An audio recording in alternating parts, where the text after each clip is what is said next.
તમારે શું ખાવું? મને કઈ બી ચાલશે. પિઝા બી ચાલશે. પછી બીજું બીજું કઈ બી જે બી.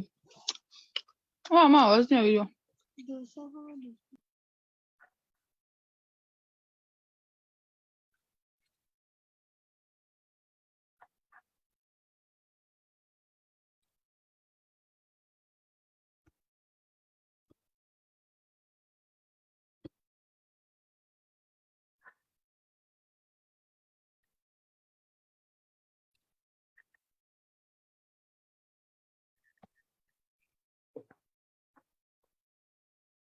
Good evening, ladies and gentlemen. We absolutely believe in the power of innovative entrepreneurship on every level. That's why we are exploring ways to improve our education wing by making it as effective as possible. I, Priyanka, on behalf of Federation of Indian Industry and Professionals, welcome you all to the leading Industry Insights wing to educate and make aware mankind in the country and globe. Today, Federation of Indian Industry and Professionals is organizing, through its Industry Insights wing, the live webinar on Opportunities in Import-Export by our guest speaker, Atul Borhade. Here are some house rules for you. Keep your phone in silent mode. Rename yourself with mobile number. Put your queries in the chat box. Keep your notepad and pen ready, note down all the relevant points for discussion. Also, for your information, a recorded version of webinar will be available on YouTube and Facebook. Thank you.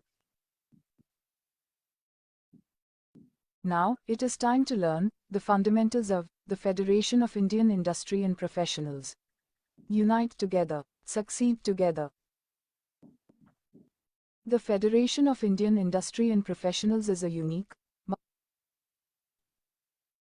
multi-stakeholder organization of visionary industrialists, businessmen, and professionals who share a commitment in shaping the future of industry and society at large. The Federation of Indian Industry and Professionals is a not-for-profit organization. FIIP was established on the 1st of October 2020 with the objective of boosting a small and medium business movement across the country and becoming the voice of India's various business sectors. It serves its members and the whole society through the private and public corporate sectors within the country. FIIP is a lifeline for new startups, small and medium business leaders. It is a crucial platform for networking and collaboration for each stakeholder who is working for the nation-building cause and to build Atmanirbhar Bharat. FIIP is actively engaged in the welfare of business community and general society. It encourages debate and organizes engagement programs with policymakers, Indian private and public corporate sectors, multinational companies, regional chambers of commerce, industrial associations and professional associations in each state of the country. FIIP has created a cluster network of 40,000 plus GST practitioners and made available a platform for networking and consensus building within and across sectors, and is the best platform for Indian industry, policymakers and the international business community. Vision: to facilitate and boost entrepreneurship and entrepreneurial development in the country, to support socio-eco development leaders throughout the nation, to encourage women power in various fields, to make Atmanirbhar Nari. Mission: creating a world-class talent body of 5 lakh influential and powerful industrialists, entrepreneurs, businessmen, women, and professionals through FIIP platform within 10 years. DNA: sustainable growth, empowerment and creation. Purpose: helping business people, supporting economic development. Creating industrial insights, inculcating industrial development. Facilitating forums for professionals, solving problems with the right solutions. Enhancing skills among business owners, and creating a common platform for building interpersonal relationships. Support for micro, small, and medium enterprises businesses, formulating applied strategies to meet challenges of various industries. Making society aware of social, health and environmental issues. FIIP has various business platforms such as Network, Industrial Insights, Karta, Spot, Digital, Womenpreneur and Navorja. These platforms facilitate to make our country Atmanirbhar Bharat in the field of socio-eco environment, education, social and life. Now, it's time to present you Industrial Insights topic for the day. We all know that business is an organization or enterprising entity engaged in commercial, industrial or professional activities. And of course, business is to earn profit.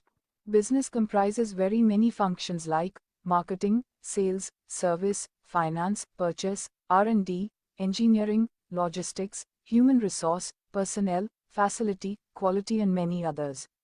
Further, these functions will have various systems and processes. We need adequate knowledge and various skills to practice and execute these systems and processes and handle these functions to run the business or an enterprise and achieve desired results. This is where industry insights play an important role in providing inputs on various topics for all kind of business categories and professionals. Industry Insights will have series of programs organized every fortnight, and it will cover topics in different categories like financial management and accounting, marketing, sales and service, managerial skills and people management, project management and planning, quality systems and quality management, business establishing process, government policies, support system, and legal aspects of business, and many more. These main categories will have very many subtopics to comprise all information and contents. For example, financial management and accounting will have financial planning, management accounting, auditing, taxation, etc., etc. Marketing, sales and service category will have brand management, digital marketing, handling objections, customer retention, etc. Under managerial skills and people management, we will have leadership skills, team building and motivation, delegating skills, analytical skill and many more topics. Project management and planning category will have project planning and budgeting, resource management, risk management, strategic alignment, etc., etc. Under quality systems and management, there will be topics like 4 main elements of quality, 7 principles of QMS, total quality management, ISO, etc., etc. Government policy support system and legal aspects of business will cover topics like government schemes and policies, role of banking in economy, role and support of MSME, etc. The laws to maintain the decorum as per state and central government. With this brief about the industry insights, now I request our programs coordinator to take over for introducing today's topic and the speaker. Thank you. Thank you, Priyanka. Good evening, everyone. Once again, warm welcome on this session. So thanks for your valuable time for the day, and I'm sure you will have a lot of insight on this imports and export topic today. So we have a special guest today, Mr. Atul Borade. He is basically an entrepreneur. He is into import and export business. So before handing over to him, I will brief a little about him as an entrepreneur. Next slide, please. So Mr. Atul Borade basically he has a master's degree in organic chemistry. And before getting into his own entrepreneurship, he worked in corporate world for more than a decade. So he has almost traveled half of the globe. I can say more than half of the globe. So European countries and American countries, he has traveled a lot during his tenure in corporate world. So after working for more than a decade, then he realized that there is a lot of potential to contribute in agribusiness. And he turned as an entrepreneur, being a family background of agriculture base. So he's basically a farmer's son. So he thought something to do for his farmers in the country. So he found some actual potential and how to stimulate and grow their agriculture sector. So this was his aim. Then he started his own venture called Adhibhu Global Export Private Limited. He is into basically focusing on agricultural products and processed food products, medicinal, herbal, plant products, etc. So through his business, he is helping a lot of farmers to generate their income in multifold. In fact, and he's definitely his aim is to how make farmers self-reliant. That is his objective. So apart from this, his own business, I'm happy to inform you, he is on board with the FIIP. He is a director member of this Federation of Indian Industries and Professionals. So with this brief introduction, I hand over the session to Mr. Atul Borade. Okay. So over to you, sir. Thank you very much, sir. Thank you for the kind introduction, and thank you, Priyanka, for the brief information about the Federation of Indian Industry and Professionals. Let me share my screen, and we'll move to the today's great topic.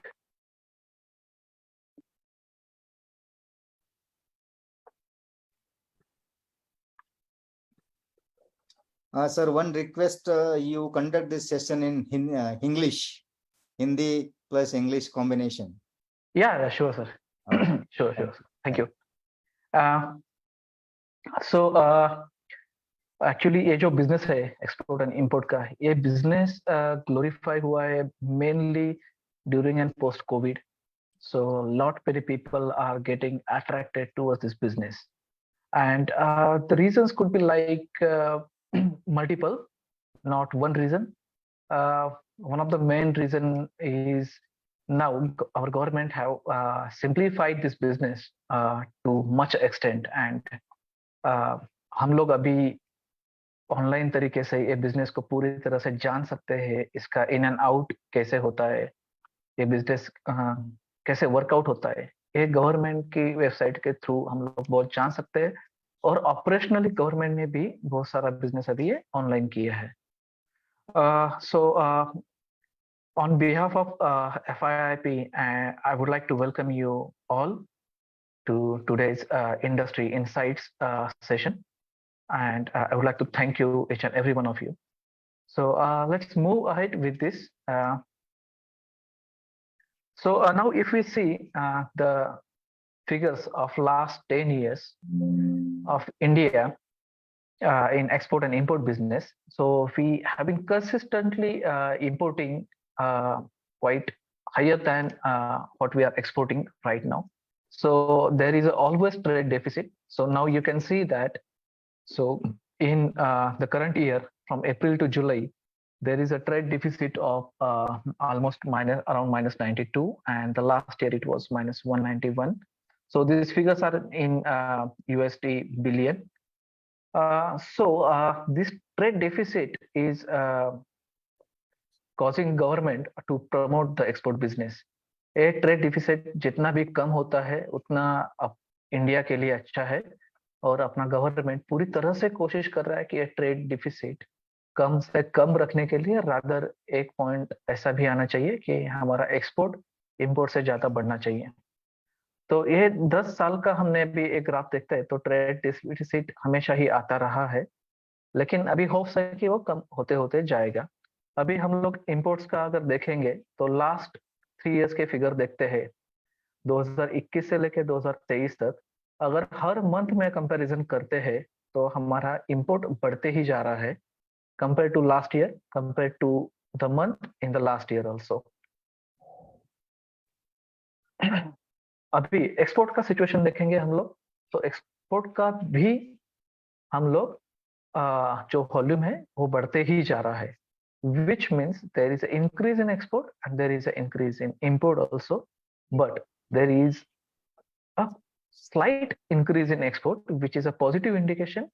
अभी ये जो graph आप लोग देख रहे हैं उस हिसाब से हम लोग हर महीने लास्ट ईयर के कंपैरिजन में अभी एक्सपोर्ट बढ़ाते ही जा रहे हैं.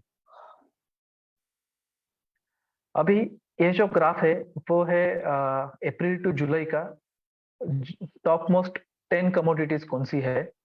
तो टॉप मोस्ट 10 कमोडिटीज अगर आप लोग देखेंगे तो engineering goods, petroleum products, James and jewellery, organic and inorganic chemicals, drugs and pharmaceuticals, electronic goods, RMG of all textiles, cotton, and then rice, plastic and linoleum, and other than top 10 products.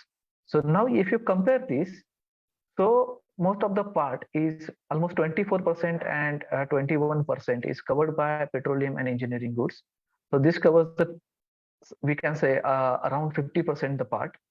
But now, what we can say, the rice, other than only rice, other than agriculture commodities, is contributing to 2%. It is a quite lot here.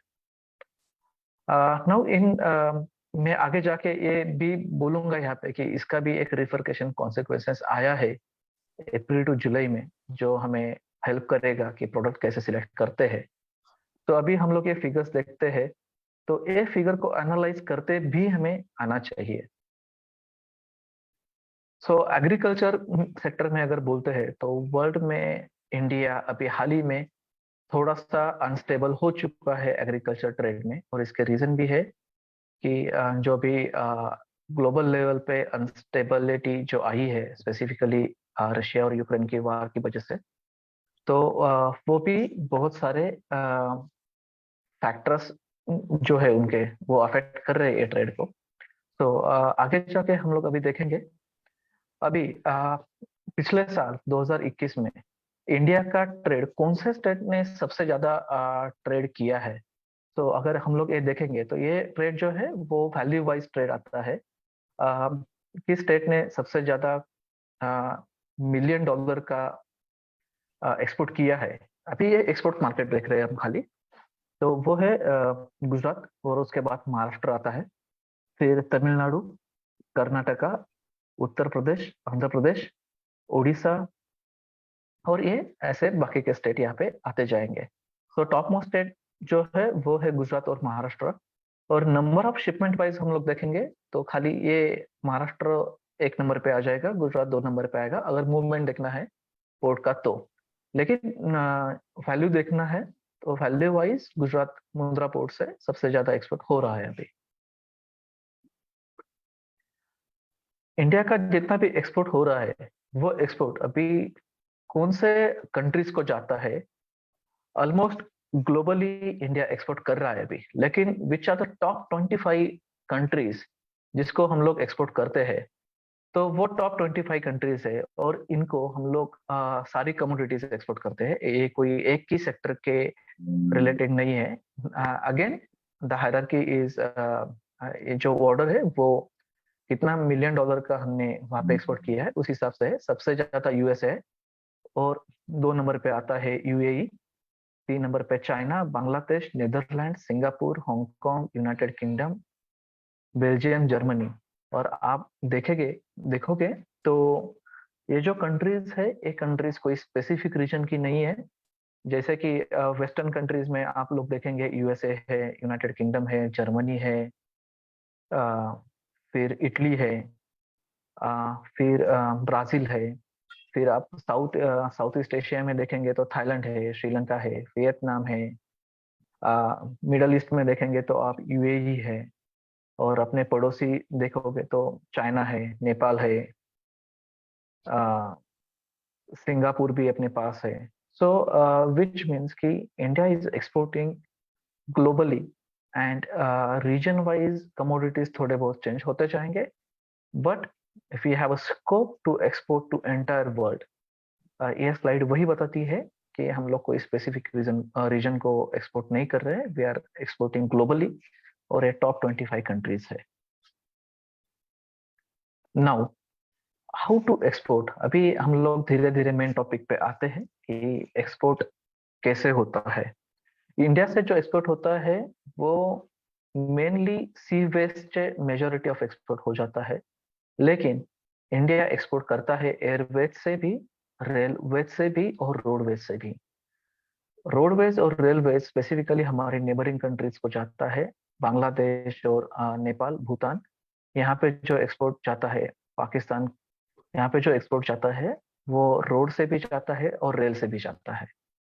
बाकी majority export हमारा सी veg से होता है, और Airways से भी बहुत सारा एक्सपोर्ट हमारा होता है। अभी हम लोग थोड़ा सी वेज से ज्यादा एक्सपोर्ट होता है, तो हम लोग अभी इसके कंपोनेंट्स, इसका एक्सपोर्ट का फ्लो चार्ट क्या है वो थोड़ा समझ के ले लेंगे। हम लोग अभी जैसे ही इंटरनेशनल ट्रैवल करते हैं, तो इंटरनेशनल ट्रैवल करते टाइम हमें एक पासपोर्ट चाहिए होता है, बराबर है। और हम लोग इंटरनेशनल ट्रैवल करने के लिए बाय एयर से जाते हैं एयरपोर्ट पे, एयरपोर्ट पे क्या होता है, अपना सिक्योरिटी चेकअप होता है। सिक्योरिटी चेकअप होने के बाद क्या होता है, इमिग्रेशन होता है। इमिग्रेशन में क्या होता है, अपना डॉक्यूमेंट चेक होता है।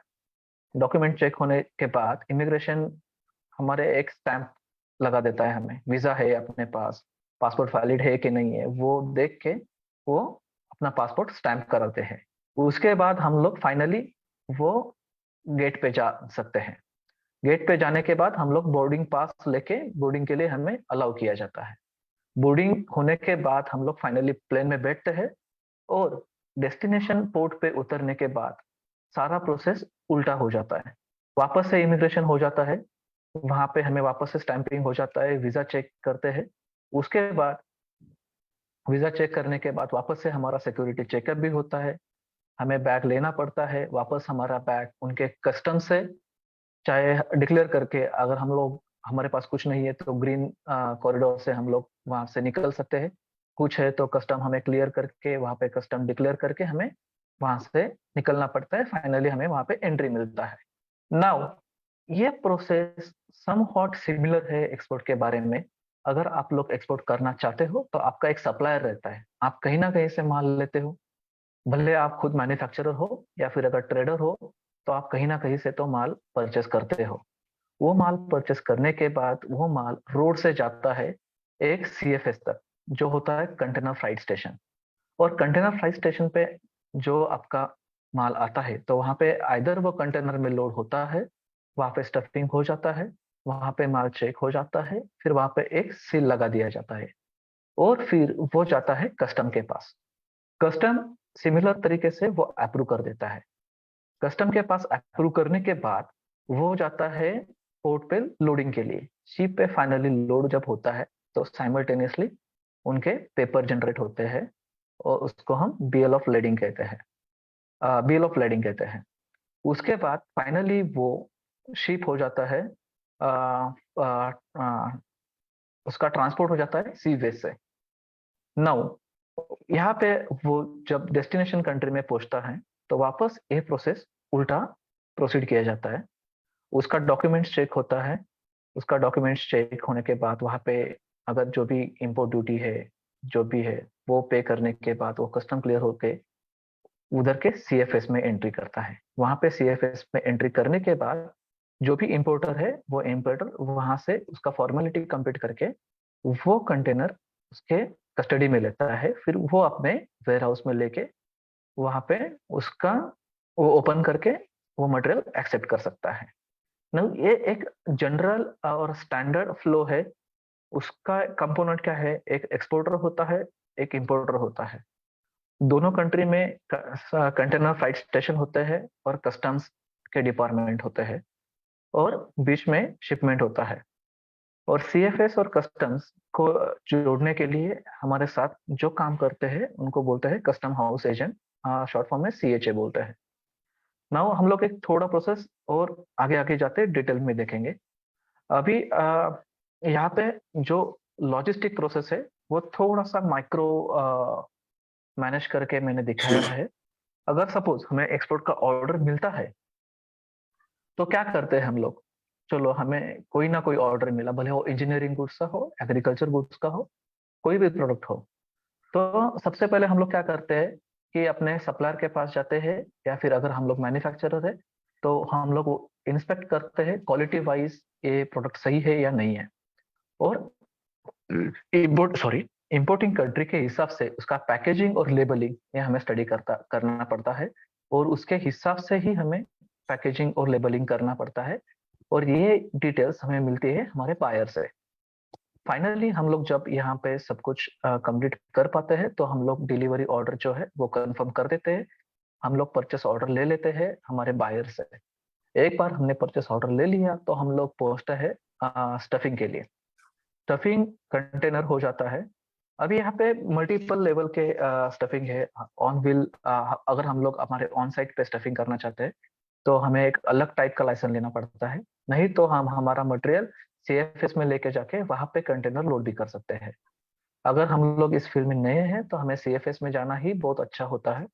एक बार हम लोगों ने थोड़ा सा शिपमेंट्स प्रोसीड किया तो हमें वो लाइसेंस मिल जाता है। यहाँ पे हमारा कॉस्ट सेविंग भी हो जाता है। उसके बाद हम लोग वो कंटेनर जो हमने स्टफ किया हुआ है वो ले जाते हैं CFS में। यहाँ से रोड ट्रांसपोर्ट हो जाता है, फिर CFS में लेके जाके वहां पे जो उसका पोर्ट पे आ जाता है, तो CFS में उसका जो फॉर्मेलिटी है, कस्टम्स क्लियरेंस फॉर्मेलिटी है, वो कंप्लीट हो जाता है। जो भी वहां पे अपने पोर्ट ड्यूटीज है वो हमें वहां पे करने पड़ते हैं। वो पे करने के बाद वहां पे डॉक्यूमेंट जनरेट हो जाते हैं। यहाँ पे हमें डॉक्यूमेंट्स अपनी साइड से एज अ एक्सपोर्टर हमें इनवॉइस सबसे इम्पोर्टेंट होता है। उसके बाद पैकिंग लिस्ट होता है, उसके बाद सर्टिफिकेट ऑफ ओरिजिन, और सर्टिफिकेट ऑफ ओरिजिन एक इम्पोर्टेंट डॉक्यूमेंट होता है। उसके बाद फाइटोसैनिटरी सर्टिफिकेट। अभी जो जो प्रोडक्ट आएगा उस प्रोडक्ट के हिसाब से ये बाकी के डॉक्यूमेंट्स जो है वो चेंज होते जाएंगे। वहां पे जाने के बाद शिपिंग लाइन है वो BL जनरेट कर देता है। एक बार BL जनरेट हो जाती है तो वो BL जनरेट हमारे पास हार्ड कॉपी में आती है, और हमें ये BL कॉपी अपना जो भी पेमेंट टर्म हुआ है डिसाइड बायर के साथ, उसके हिसाब से हमें वो डॉक्यूमेंट्स जो है वो बायर को हैंड ओवर करने होते हैं। और फाइनली हमारा साइमल्टेनियसली जो गुड्स है, कंटेनर है, वो शिप पे लोड होके वो उस डेस्टिनेशन कंट्री को ट्रैवल करने के लिए स्टार्ट हो जाता है। अभी ये हम लोग देखेंगे बेसिक इंपोर्ट एक्सपोर्ट प्रोसीजर क्या है थोड़ा सा। Atul sir, अभी sorry to हाँ sorry, interrupt. So yes make sir, English also. There are some requests. Okay. yeah, sure. Now ये हम now what we have seen, so some microprocesses between how we shall conduct the process, जिसमें what we need to do, we need to take care of the quality of our goods. Once we get approval from our buyer regarding the packaging, labeling, and quality, and overall all the things, then we get the purchase order from our buyer, and then we further move for the stuffing of the container. And that happens in CFS as well as that happens at our warehouse.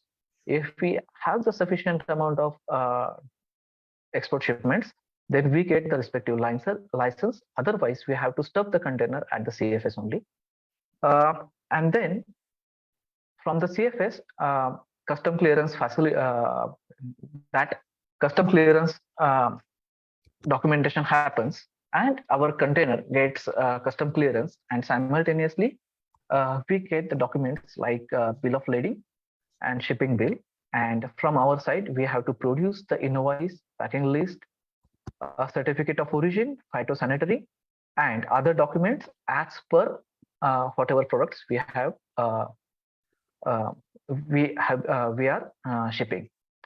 So that was from the last slide, and from this slide, ये जो basic import export process है, the basic process what we need and how it executed. So we need a company, then we shall have obtained an IEC code, which is import export code, that is a license, and then we shall get the RCMC, which is the registration cum membership certificate from the respective export promotion council. And then we have to find a buyer, and then we have to find a CHA who will execute the formalities between the custom department and us, and then we can ship the goods. Now, until now, this process looks very smooth and very niche, but now as we move ahead, there will be complications and there will be more things which we have to see in depth and which we have to take care in depth. Now, in order to set up the export facility at our end, what we need, we have to have our company. This company could be like private limited company, sole proprietary company, or partnership firm. So any company, any company you can set up as per your convenience. So private limited company, you have to have minimum 2 directors. Sole proprietary, you alone can be sufficient for this, and then in partnership minimum 2 to 10 partners you need, and then you can form the company. And then moving ahead, you need a bank account, and you need a current bank account, and that too with a bank which is authorized to deal in a foreign exchange. तो आपको उसी company में आपको उसी bank में account निकालना है जो बैंक ऑथोराइज्ड है फॉरेन एक्सचेंज के लिए. ये ऐसा बैंक अकाउंट मैंडेटरी है. Proceeding ahead, you have to have a license from DGFT, that is director of general of foreign trade.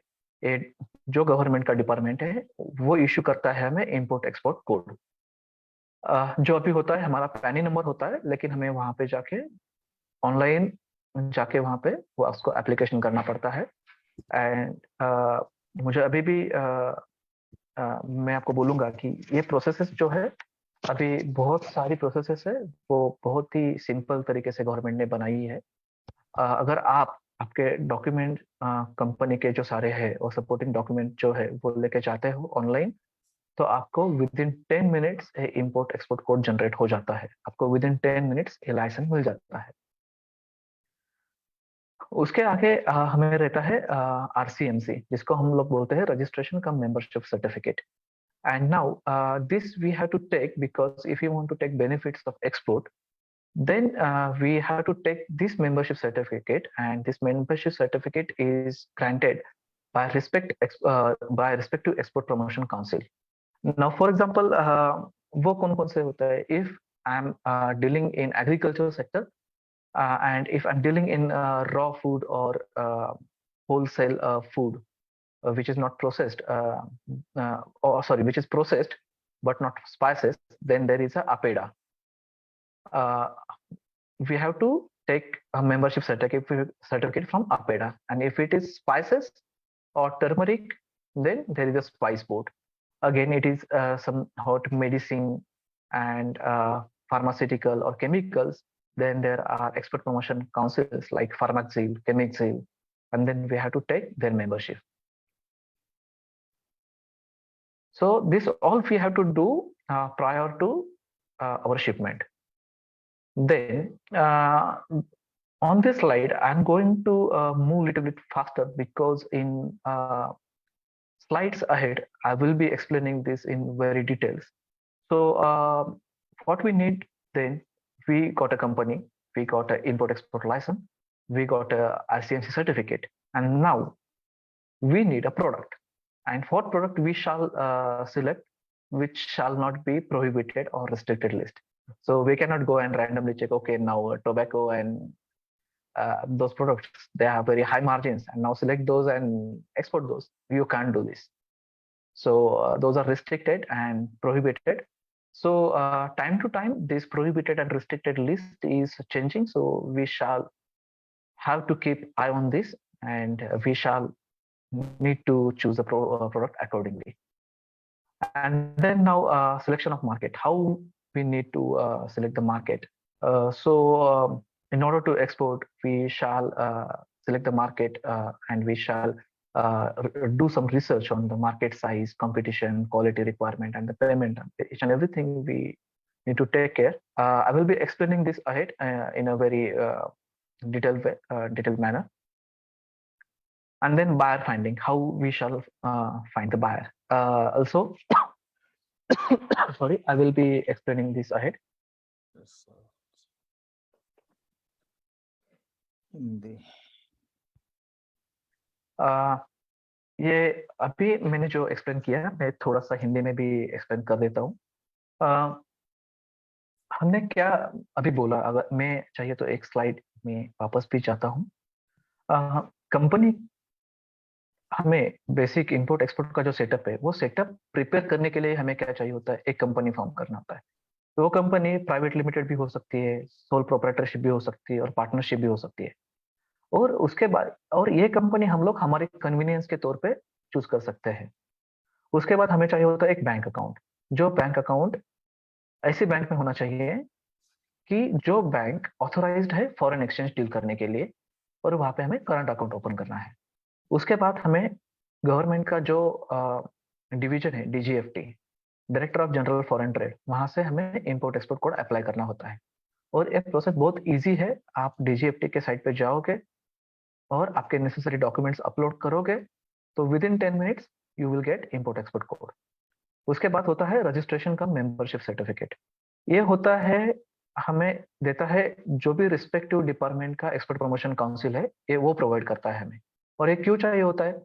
अभी ट्रेड डिफिसिट कम करने के लिए गवर्नमेंट एक्सपोर्ट प्रमोट करता है एक्सपोर्ट्स को।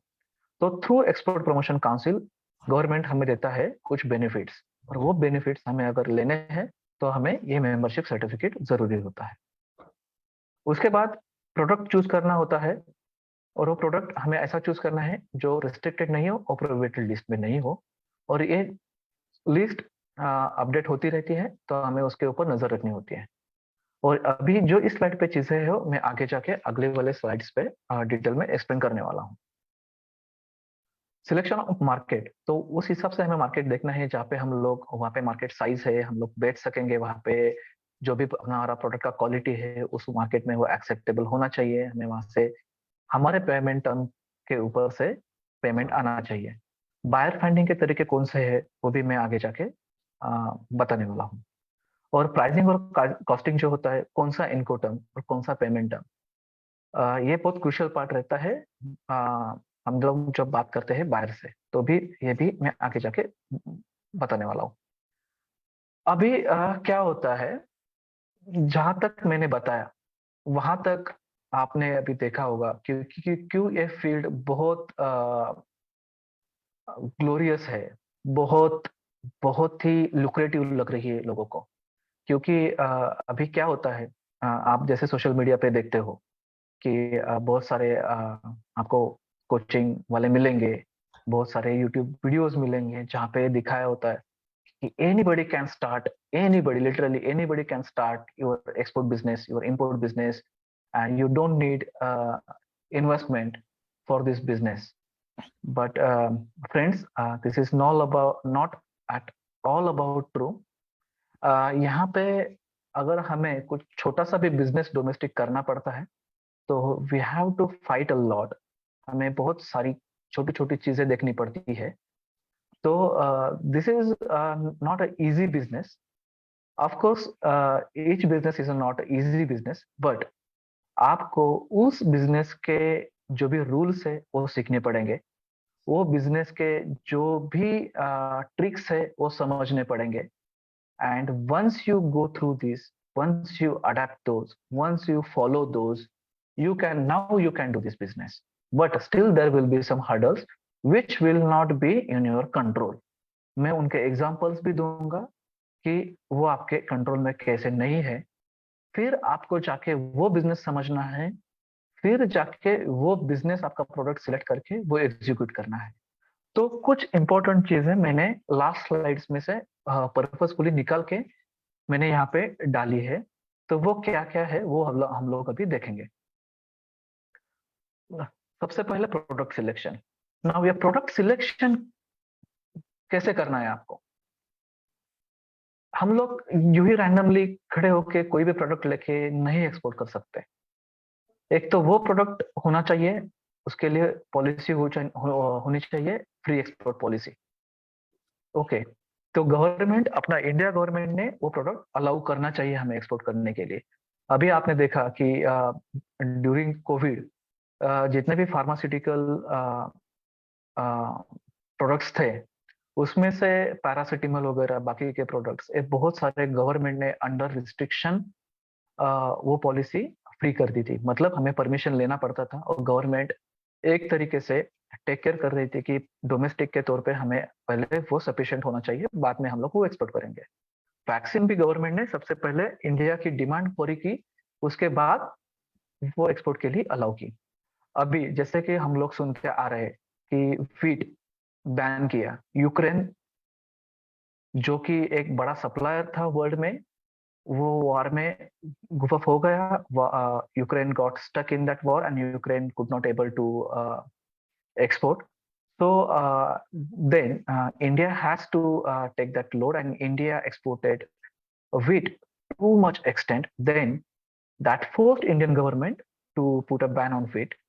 So ban of wheat and as well as the products of wheat, जैसे wheat flour, आटा, मैदा, सूजी, जो भी है, it got banned. So हमें ये देखना रहता है. Then study trend of export of the product. Then we have to look at the trend of the export. Now, for example, you take one commodity. For say, let's take a banana. Okay. Now, it is per se a seasonal product, though in domestic market we get banana throughout the year. Okay, but the situation for the export quality banana is not same. It region wise it is changing. For example, say from 12 months, India is producing 4 months banana of export quality, and then there is another country which is there in another region which has a very geographically different climate, and their season of banana is different, our season of banana is different, and now that country is entered into the export market, and because of their low cost, now we cannot export our banana, which means importers are not accepting our banana because of the high prices. Then we have to take care of this trade throughout the year, और वो कैसे जा रहा है. हमारी country, कोई और country अगर वो एक्सपोर्ट करती है और हमारे कम प्राइस में एक्सपोर्ट कर देती है, कम प्राइस में अवेलेबल है उसी कंट्री से वो मटेरियल साल में से कुछ महीने, तो हमें ये ट्रेंड ऑब्जर्व करना है और अकॉर्डिंगली हमें वो ट्रेंड अडॉप्ट करना है. Now check availability for the 12 months. हमें हमारे प्रोडक्ट की अवेलेबिलिटी है और वो 12 मंथ्स के लिए चेक करनी है, और उसके बाद वो डिमांड भी है, वो भी 12 मंथ्स के लिए चेक करनी होती है. उसके बाद हमें चेक करना होता है study packaging and labelling. So each and every country they have different standards of packaging and labeling. Few countries they accept like say retail packs, they want it in 900 grams. Few are 1 kg. Then they require labeling in their local language. So we have to take care of this. And then quality requirement. Of course, this is the most important thing. Are we providing them whatever the quality they need? अगर ये नहीं होता है तो वो हमारा product वहां पे जाके रिजेक्ट हो सकता है, which means we cannot go and for some products, yes, we can send some sample and get it approved, but it is not the case with each and every product. That's why we have to take quality very seriously. And ये सारी चीजें ध्यान में रख के हमें एक product select करना है. नाउ प्रोडक्ट सिलेक्ट करने के लिए मार्केट भी देखना जरूरी होता है. हमें market size we have to take care, we have to think about it, because without market size, if we have a very good product and the demand is very low, then what shall we do? We can't do much. Okay, we can't do much business. Yes, we can do some business, but we can't do much business. So there shall be some market size. What is the competition?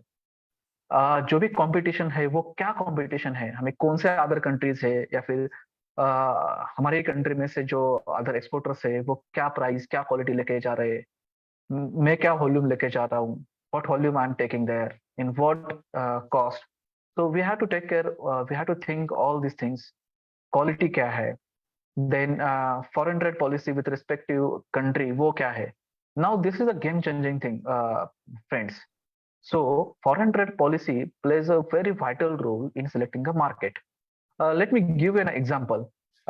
In case of textile market, initially there were very high incentives, and people were exporting textile fabrics literally in zero margin, and their margin was only whatever the incentive they are getting from the government.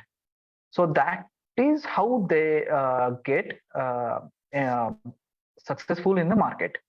So there was happening initially. We were having some schemes, incentive schemes. later on, due to the pressure from World Trade Organization, India had to scrap those policies because our exporters were taking extra benefit of this. And then personal connections. So if you have their personal connections in foreign countries, then we can explore market over there. If you have a friend, if you have a relative which is having shop there or supermarket chain there, sorry, then we can say we can set up our business very easily there. Then Atul sir, it's one request. Yeah. बहुत सारे लोग का request है कि आप हिंदी में अगर explain करोगे तो ज्यादा बेटर रहेगा. So I request. या sir, what I will do, मैं क्या करता हूँ, हर एक स्लाइड हिंदी में भी कर देता हूँ और शॉर्टली इंग्लिश में भी रिपीट कर देता हूँ. Great. मैं एक स्लाइड पीछे भी आता हूँ. So thank you. So market अगर हमें ढूंढना है तो मार्केट का जो है वो मार्केट का साइज क्या है, हमने अगर प्रोडक्ट जो भी सिलेक्ट किया हुआ है तो वो प्रोडक्ट उतने वॉल्यूम में जाता है क्या उस मार्केट में. अगर अपना प्रोडक्ट अच्छा है और बहुत ही अच्छा प्रोडक्ट है हमारे पास, लेकिन उसका रिक्वायरमेंट ही बहुत कम है, तो उसका कोई फायदा नहीं है. हम लोग बिजनेस करेंगे लेकिन वो बिजनेस कम होगा, हमारा बिजनेस वॉल्यूम में नहीं होगा. तो उसकी वजह से हमें मार्केट साइज भी देखना है. उसके बाद हमें कंपटीशन देखना है कि कौन से अदर कंट्रीज वो प्रोडक्ट लेके आते हैं, तो हम लोग उनको कम्पीट कर पाएंगे नहीं कर पाएंगे, क्वालिटी के तौर पे, कॉस्ट के तौर पे. तो वो भी हमें वो मार्केट में स्टडी करना है. कोई प्रोडक्ट ऐसे रहेंगे जो हम लोग बोलेंगे कि सेम प्रोडक्ट है लेकिन यूरोप मार्केट में हम लोग जाएंगे, क्वालिटी के हिसाब से हमारा प्रोडक्ट अच्छा है, यूरोपियन स्टैंडर्ड पे उतरता है, हमारे पास सर्टिफिकेशन भी है, लेकिन उसका डिमांड यूरोप में कम है लेकिन अफ्रीका में ज्यादा है, तो हमें उस प्रोडक्ट में अफ्रीका का ही मार्केट चूज करना बेहतर डिसीजन रहेगा हमारा. उसके बाद फॉरेन ट्रेड पॉलिसी जो आता है, वो फॉरेन ट्रेड पॉलिसी बहुत मेजर तौर पे यहाँ पे रोल प्ले करता है प्रोडक्ट सिलेक्शन में. हर प्रोडक्ट पे फॉरेन ट्रेड पॉलिसी में इंसेंटिव जो है वो अलग अलग है. कोई प्रोडक्ट पे इंसेंटिव अच्छे खासे है, किसी पे नहीं भी है. लेकिन इसका एक मैंने अभी एग्जांपल दिया है, मैं और एक एग्जांपल यहाँ पे देना चाहूंगा. पहला एग्जांपल जो मैंने दिया था कि इनिशियली लोग जो टेक्सटाइल एक्सपोर्ट करते थे तो उसके ऊपर बहुत अच्छे से एक्सपोर्ट इंसेंटिव आते थे. वो एक्सपोर्ट इंसेंटिव आने के वजह से लोग लिटरली क्या करते थे, सप्लायर से उनको या फिर मिल से, फैक्ट्री से जिनको उनको जो कॉस्ट में माल मटेरियल आता है उसी कॉस्ट में वो एक्सपोर्ट कर देते थे. वहां पे वो प्रॉफिट जीरो निकालते थे, लेकिन उनको गवर्नमेंट से जो इंसेंटिव मिलता था उसको वो एज अ प्रॉफिट उनका कैलकुलेट करते थे. दूसरा में ये था टेक्सटाइल इंडस्ट्री का एक एग्जांपल. एग्री का ओनियन का एग्जांपल ले लो. ओनियन में अभी रोड टेप करके इंसेंटिव है जो कि 3% एफओबी वैल्यू पे आता है, ऑलमोस्ट 3% अराउंड. तो लोग क्या करते हैं, लोग यहाँ पे क्या करते हैं, लोकल मार्केट से ओनियन खरीदते हैं और उसी प्राइस में वहां पे लाके बेचते हैं. लेकिन उनको मिलता क्या है, गवर्नमेंट से 3% मिलता है. अभी गवर्नमेंट से 3% मिलता है तो वो उनका वो प्रॉफिट पकड़ के चलते हैं. तो अभी आपको ये मार्केट कंट्री वाइज अलग अलग इंसेंटिव है, कंट्री वाइज अलग अलग फॉरेन ट्रेड पॉलिसी है, तो हमें वो स्टडी करनी होती है और उस हिसाब से हमें मार्केट ढूंढना पड़ता है. उसके बाद पर्सनल कनेक्शंस, अगर आपके किसी दोस्त है, कोई रिलेटिव्स है वहां पे, वो अगर वहां पे उनका बिजनेस है तो आप लोग डायरेक्टली उनके साथ ट्रेड कर सकते हो. Moving ahead to the next slide. Now from this slide I will be explaining this in Hindi and in English. मैं हिंदी और इंग्लिश दोनों बोथ लैंग्वेज में एक्सप्लेन करूंगा. बायर फाइंडिंग जो होता है, this is the most important thing, very very important thing in this business. And how we do this, now there are so many videos on social medias, there are so many lecturers, there are so many coaching persons, and then they will tell you there is a very simple thing. What you do, you send an email to the Chamber of Commerce overseas, and then you will receive a reply and they will send you a complete list of buyers in that respective country. Friends, this is true 100%. But now the next thing, what is the percentage of conversion when you approach those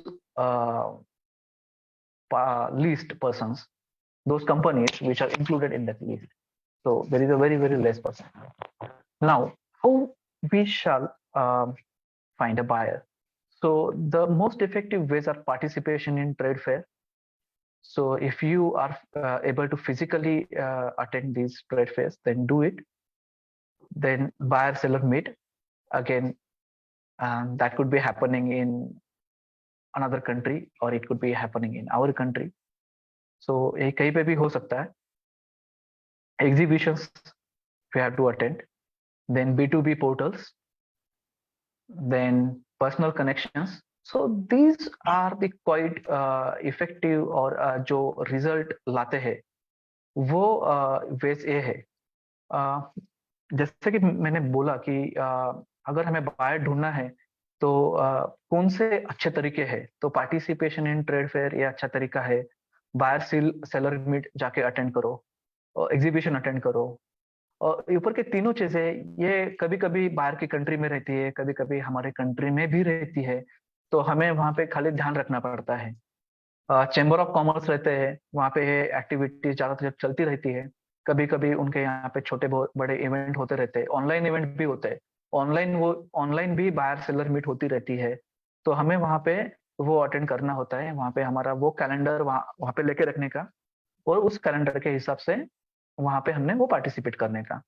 कोई event free रहेंगे, कोई paid भी रहेंगे. Now other through web browsing, through export promotion councils, Indian mission abroad. अभी जो export promotion council है वो क्या करते हैं, वो कोई इवेंट एक्सक्लूसिवली कनेक्शन के लिए वहाँ पे ऑर्गेनाइज करते हैं. जैसे कि अभी एक 6-7 महीने पहले इंडियन गवर्नमेंट ने कुवैत के साथ एक बहुत बड़ा इवेंट ऑर्गेनाइज किया था, जहाँ पे कुवैत के साइड से बहुत सारे बायर, जो भी लीडिंग बायर से, नॉर्मल रेगुलर बायर से, छोटे बायर से, एवरी स्केल के जो बायर से, उन्होंने वहां से पार्टिसिपेट किया था. और फिजिकली फ्रॉम इंडिया वहां से बहुत सारे एक्सपोर्टर भी गए थे और उन्होंने ये पूरा प्रोग्राम लाइव स्ट्रीम भी किया था और हम लोग लाइव अटेंड भी कर सकते थे वहां पे. तो एक्सपोर्ट प्रमोशन काउंसिल जो है वो ऐसे प्रोग्राम्स अरेंज करते रहते हैं हमेशा. और हमें क्या करना है, हमें खाली उस पर नजर रखना है और हम अगर हमारे प्रोडक्ट के रिलेटेड अगर कोई हमें दिखाई दे अपॉर्चुनिटी तो हमें वो अटेंड करना है. और से चैम्बर ऑफ कॉमर्स, जैसा कि मैंने पहले बोला था कि हम लोग चैम्बर ऑफ कॉमर्स को अगर हम लोग ईमेल करते थे तो हमें लोग इमीडिएटली हमें रिप्लाई देते हैं, हमें लिस्ट देते हैं experiences of people with the Chamber of Commerce. But guys, let me tell you, if you have a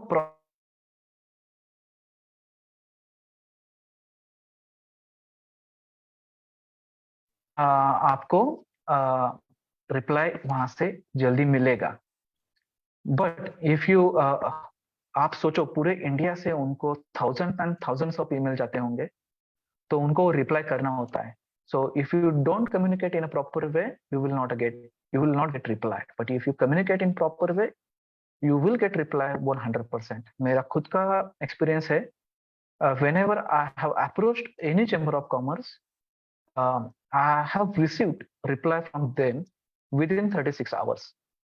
Or there is a time difference. Considering that time difference, मैं बोल सकता हूँ within 1 or 2 day में मुझे reply मिला है. किसी ने भी चैट बॉक्स में पूछा था कि B2B पोर्टल होता क्या है. So B2B portal is business to business portal. So there are private portals which are connecting business to business, which means अगर मैं यहाँ पे मेरे पास एक कमोडिटी है और मुझे वो कमोडिटी रिटेल में नहीं बेचनी है, मुझे वो पूरी की पूरी कमोडिटी एक कंटेनर लोड ही बेचना है मुझे, और मल्टीपल कंटेनर मुझे बेचने हैं. तो देयर आर कंपनीज जो इसी स्केल पे खरीदती है तो वो कंपनी को, ऐसे 2 कंपनी को वो कनेक्ट करने का काम करती है, उनको बोलते हैं B2B पोर्टल्स। अतुल सर, मैं रिक्वेस्ट करूंगा कि जितने भी क्वेश्चंस आते हैं वो हम लोग वो मैं बाद में, क्वेश्चन में लेंगे, तो आप अपना यस सेशन यस, पहले कंप्लीट कर लेंगे, बाद में क्वेश्चन आंसर्स के ऊपर बात करेंगे। Sure sir, sure. So this is about all about finding buyers. Now website, through website we can also find buyers by putting our catalogs, product information, prices. We can attract buyers to some extent. Now the next important thing is pricing and costing. So this is a crucial thing in getting the buyer's attention. And we have to give the price and cost according to the Incoterms. Incoterms are those terms जहाँ पे हम लोगों का exporter और importer का एक का responsibility खत्म हो जाता है और दूसरे का चालू हो जाता है. There are number of Incoterms like FOB, CIF, CPD. You can get it on online. At the end of this presentation, I have given few websites. So by referring those, you can get this information very well.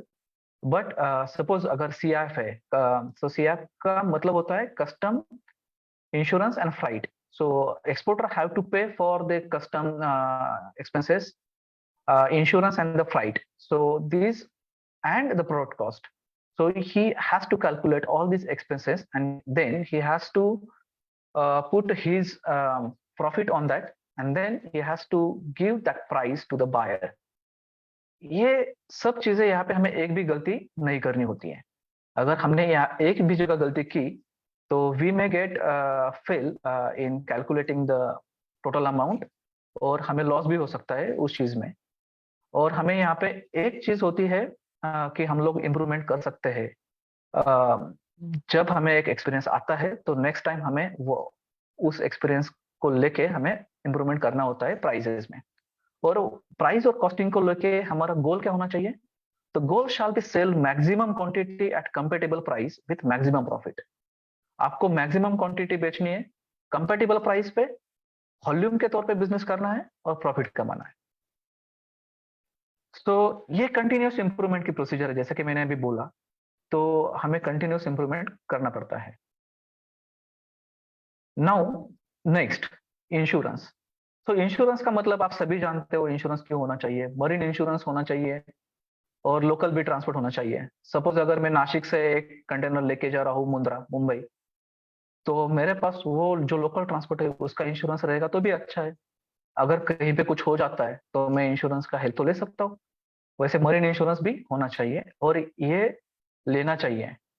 अभी बहुत सारे जो existing businessman है उनका insurance को देखने का जो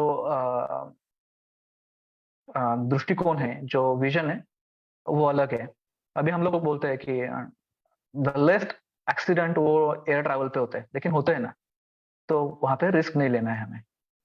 now the most important thing, now the exact what क्या होता है, what is happening now. We are exporting our material to a country, to a buyer.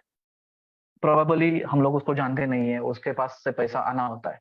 अगर उसने पैसा डुबा दिया तो, उसने पेमेंट देने के लिए मना कर दिया तो, सपोज उसके कंट्री की पॉलिसी चेंज हो गई और वो कंट्री, फॉर एग्जांपल श्रीलंका का एग्जांपल ले लो, इंसॉल्वेंसी आ गई, तो क्या करने का? हमारा पैसा डूब गया क्या?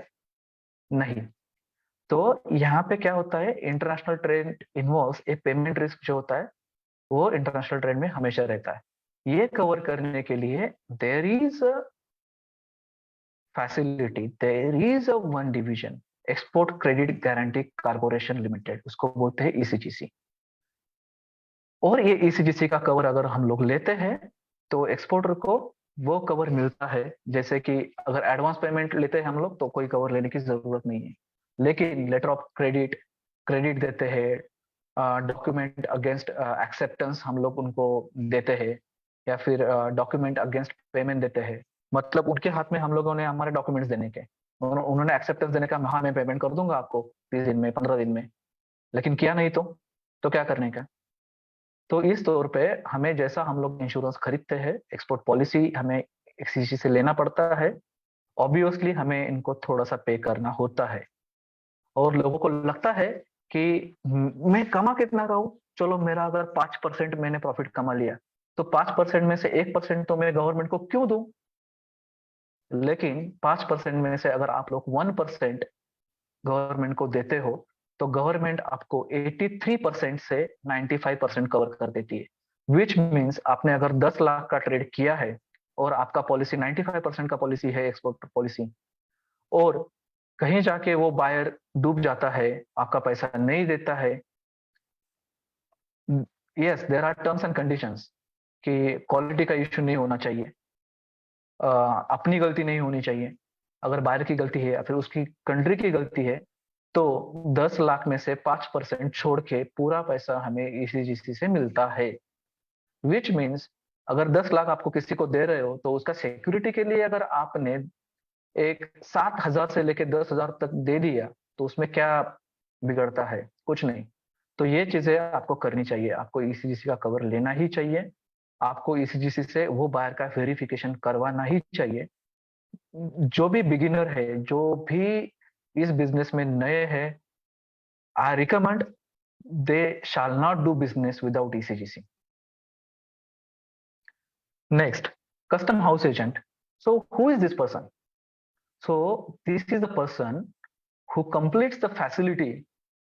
ये हमें कनेक्ट कर देता है हमारे कस्टम डिपार्टमेंट से अपना कार्गो क्लियर करने के लिए, कस्टम्स करने के लिए। Now friends, we have to choose this CHA very carefully. If CHA is doing any mistake or CHA is any agent which is not authorized licensed person but is doing that work under the umbrella of another agent and he is doing some mistake, then we have to pay enormous amount as a penalty or in some other form to get our work done, and it really could wipe out our all profit. अगर CHA हमने सही तरीके से choose नहीं किया तो दोस्तों हमारा पूरा प्रॉफिट CHA ने की हुई गलती का पेनल्टी भरने के लिए या फिर वो जो भी उसने किया है वो निपटाने के चक्कर में जितना पैसा हमें देना पड़ेगा उसमें सारा हमारा प्रॉफिट निकल जा सकता है। तो इसके लिए हमें CHA ढूंढना, CHA चूज करना, ये बहुत ही क्रिटिकल तरीके से करना पड़ेगा हमें काम।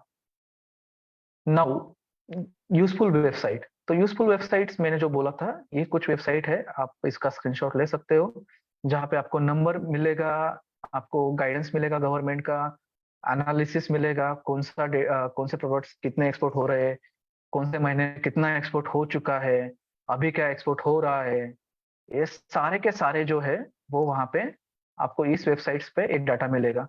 जो लास्ट URL है trademap.org, यहाँ पे आपको वर्ल्ड वाइड डेटा मिलेगा और ये सब फ्री डेटा है, ये गवर्नमेंट का डेटा है, गवर्नमेंट के पास का डेटा है। So those numbers you can rely blindly, आप आपकी आंखें बंद करके जो नंबर्स ये वेबसाइट दिखाती है उसके ऊपर ट्रस्ट कर सकते हो। देन नाउ फाइनली, अभी मैंने जितना भी वक्त कम है थोड़ा सा, लेकिन मैंने बहुत सारी कोशिश की है कि यहाँ पे आपको ये पूरा इंपोर्ट एक्सपोर्ट का प्रोसीजर सिंप्लीफाइड तरीके से समझाने की। Though there are technical terms, they are not difficult, there is a fundamental principle. जो फंडामेंटल प्रिंसिपल मैंने आपको दिखाया था वो स्लाइड में, जो भी कंस्टिट्यूएंट है, हर दो कंस्टिट्यूएंट के बीच में एक पेपर वर्क का पार्ट रहता है। वो पेपर वर्क का पार्ट या तो हमें कंप्लीट करना पड़ता है या CHA को कंप्लीट करना पड़ता है या फिर इंपोर्टर का कंप्लीट करना पड़ता है, लेकिन वो फिक्स रहता है, उसके रूल्स हम लोग फॉलो करेंगे तो yes we can do this business. Now coming to the opportunities, what are the opportunities currently in import and export business? So my friends, so I have two theories here. So either one thing, find such a unique product so that you will not get any competition, you will get a good price and you will have a continuous demand. So you need to find some unique product. अगर आपको ये business करना है तो कोई ना कोई unique product ढूंढो आप, जिस यूनिक प्रोडक्ट को अच्छी खासी डिमांड हो मार्केट में, कंपटीशन कम हो, उसका प्राइस भी अच्छा हो, और वो चीज आप इजीली जाके बेच सकते हो. Now this is the one thing. Now it is your skill to find this unique product. Okay, ये आपके स्किल.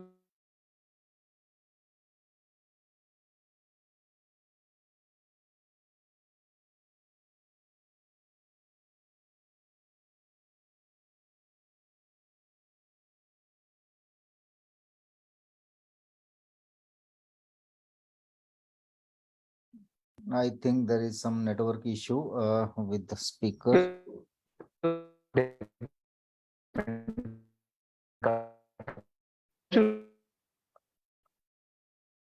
opportunity कैसे मिलती है, कहाँ पे. Now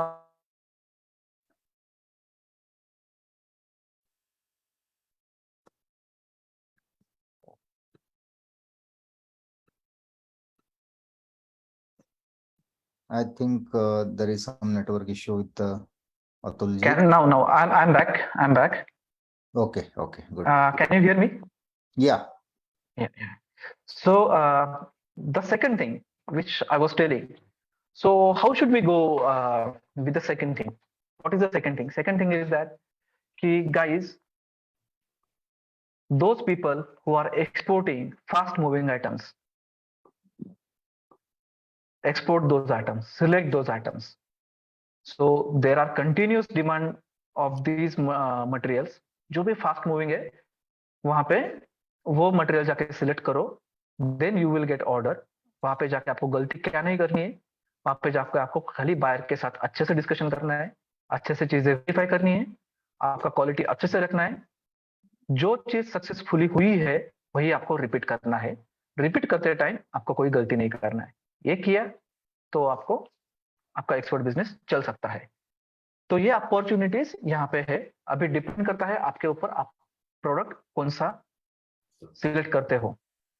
अभी मैं थोड़े से मैंने जैसे कि स्टार्टिंग में बोला था, मैंने पर्पसफुली नहीं बताया एक्सपीरियंस. अभी मुझे लगता है कि मैं 2 मिनट या 3 मिनट में मैं कवर कर सकता हूँ एक्सपीरियंसेस कि प्रोडक्ट सिलेक्शन क्यों इम्पोर्टेंट है और वो अपने कुछ चीजें अपने कंट्रोल में क्यों नहीं है.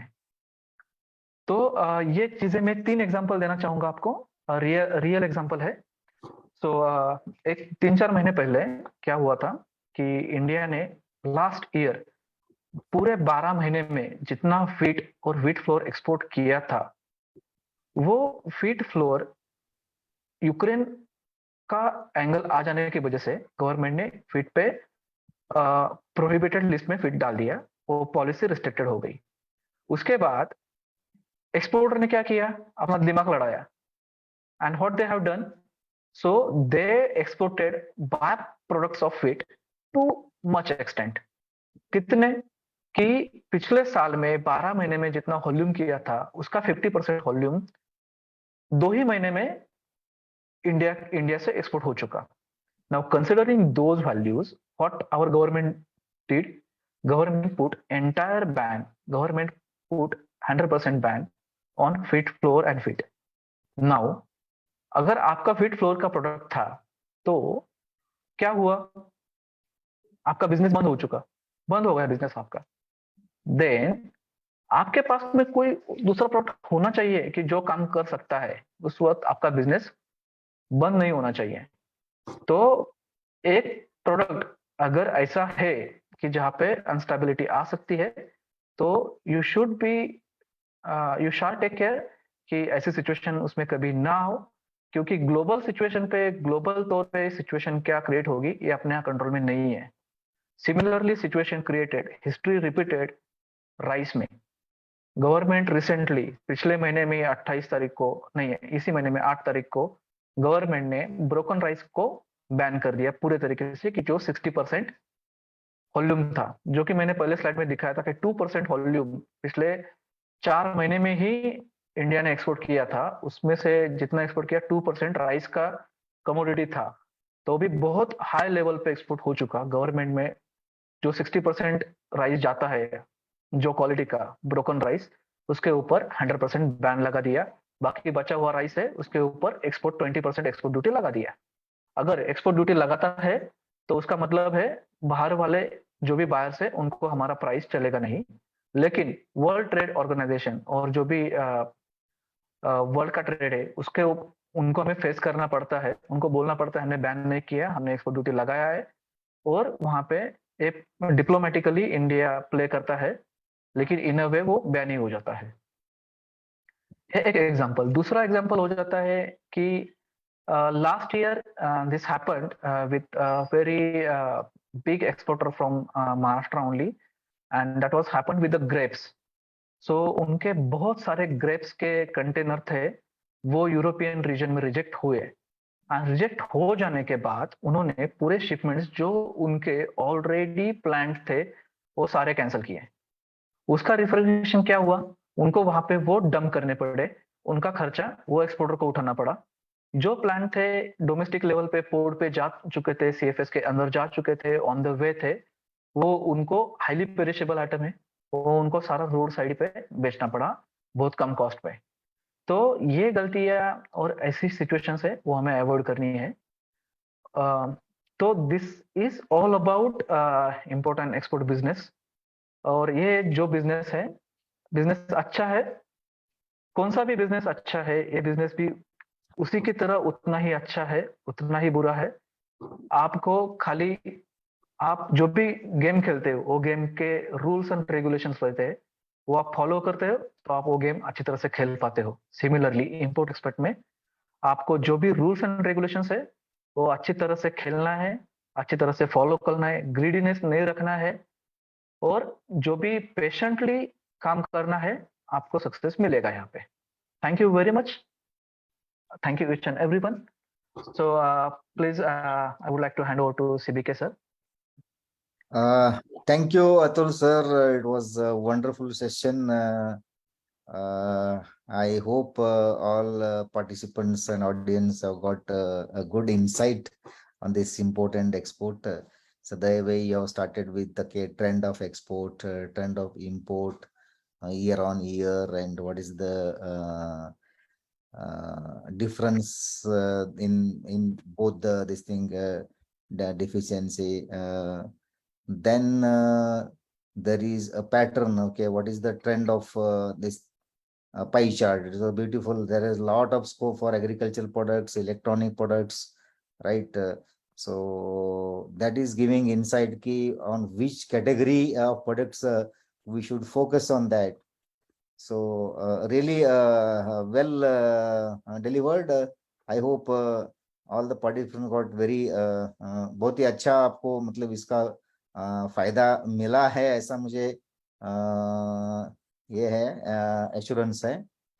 तो जो देखिए इंपोर्ट एक्सपोर्ट का एक प्रोसेस भी है, कुछ लोग हम नए शुरू करना चाहते हैं, उसके लिए उन्होंने पूरा एसओपी बताया, प्रोसेस बताया, प्लस ट्रेंड बताया, और जहाँ पे हम फोकस कर सकते हैं, राइट, और बायर्स को हम कैसे फाइंड आउट कर सकते हैं, राइट, सेलिंग बाइंग मतलब वेरियस कॉन्क्लेव है, एग्जीबिशंस है, बायर सेलर मीट है।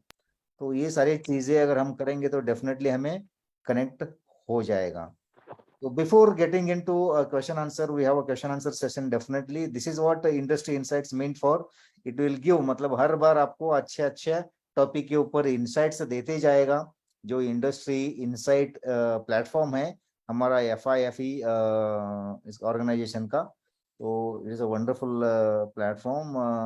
सो मेरा यही रिक्वेस्ट रहेगा, जैसा आपने आपका बहुमूल्य समय अभी दे के आपने पार्टिसिपेट किए हैं, ऐसे अगले प्रोग्राम से आप देखते रहिए, अटेंड करते रहिए। तो हम डेफिनेटली क्वेश्चन आंसर्स में जाएंगे। कुछ क्वेश्चंस आए हुए हैं, I will take on questions. Before that मुझे ये कहना है कि जो FIIP है, federation of Indian industries and professionals, ये ऐसा एक बेहतरीन प्लेटफॉर्म है जहाँ पे लोगों को इकट्ठा लेके आता है और इकट्ठा ग्रो करने का एक मौका देता है। यहाँ पे नॉलेज एक्सचेंज होता है, एक्सपर्टाइज एक्सचेंज होता है, फिर अपना स्किल लेवल बढ़ता है, अपने आप को आप अपस्किल कर सकते हैं। तो FIIP का अगर मेंबर बनना है तो हमारा एक वर्टिकल है कॉल्ड बिजनेस स्पॉट। तो ये स्पॉट का मेंबर बनने के लिए आप इस QR कोड को स्कैन कर सकते हैं, या ये जो दिया हुआ लिंक है आप स्क्रीनशॉट ले सकते हैं इस स्लाइड का, तो आप इसको QR कोड स्कैन करोगे या लिंक को क्लिक करोगे, सीधा आपको मेंबरशिप का रजिस्ट्रेशन फॉर्म के लिए लेके जाएगा। ये एक बहुत ही मतलब बेसिक लेवल का, एक प्राइमरी लेवल का मेंबरशिप है, जहाँ पे इसका fees hardly around nominal fees है 1500, जहाँ पे आपको एक प्लेटफॉर्म मिलेगा, आपको सिर्फ अपना प्रोडक्ट आप प्रमोट कर सकते हैं और आपस में इंटरेक्ट कर सकते हैं।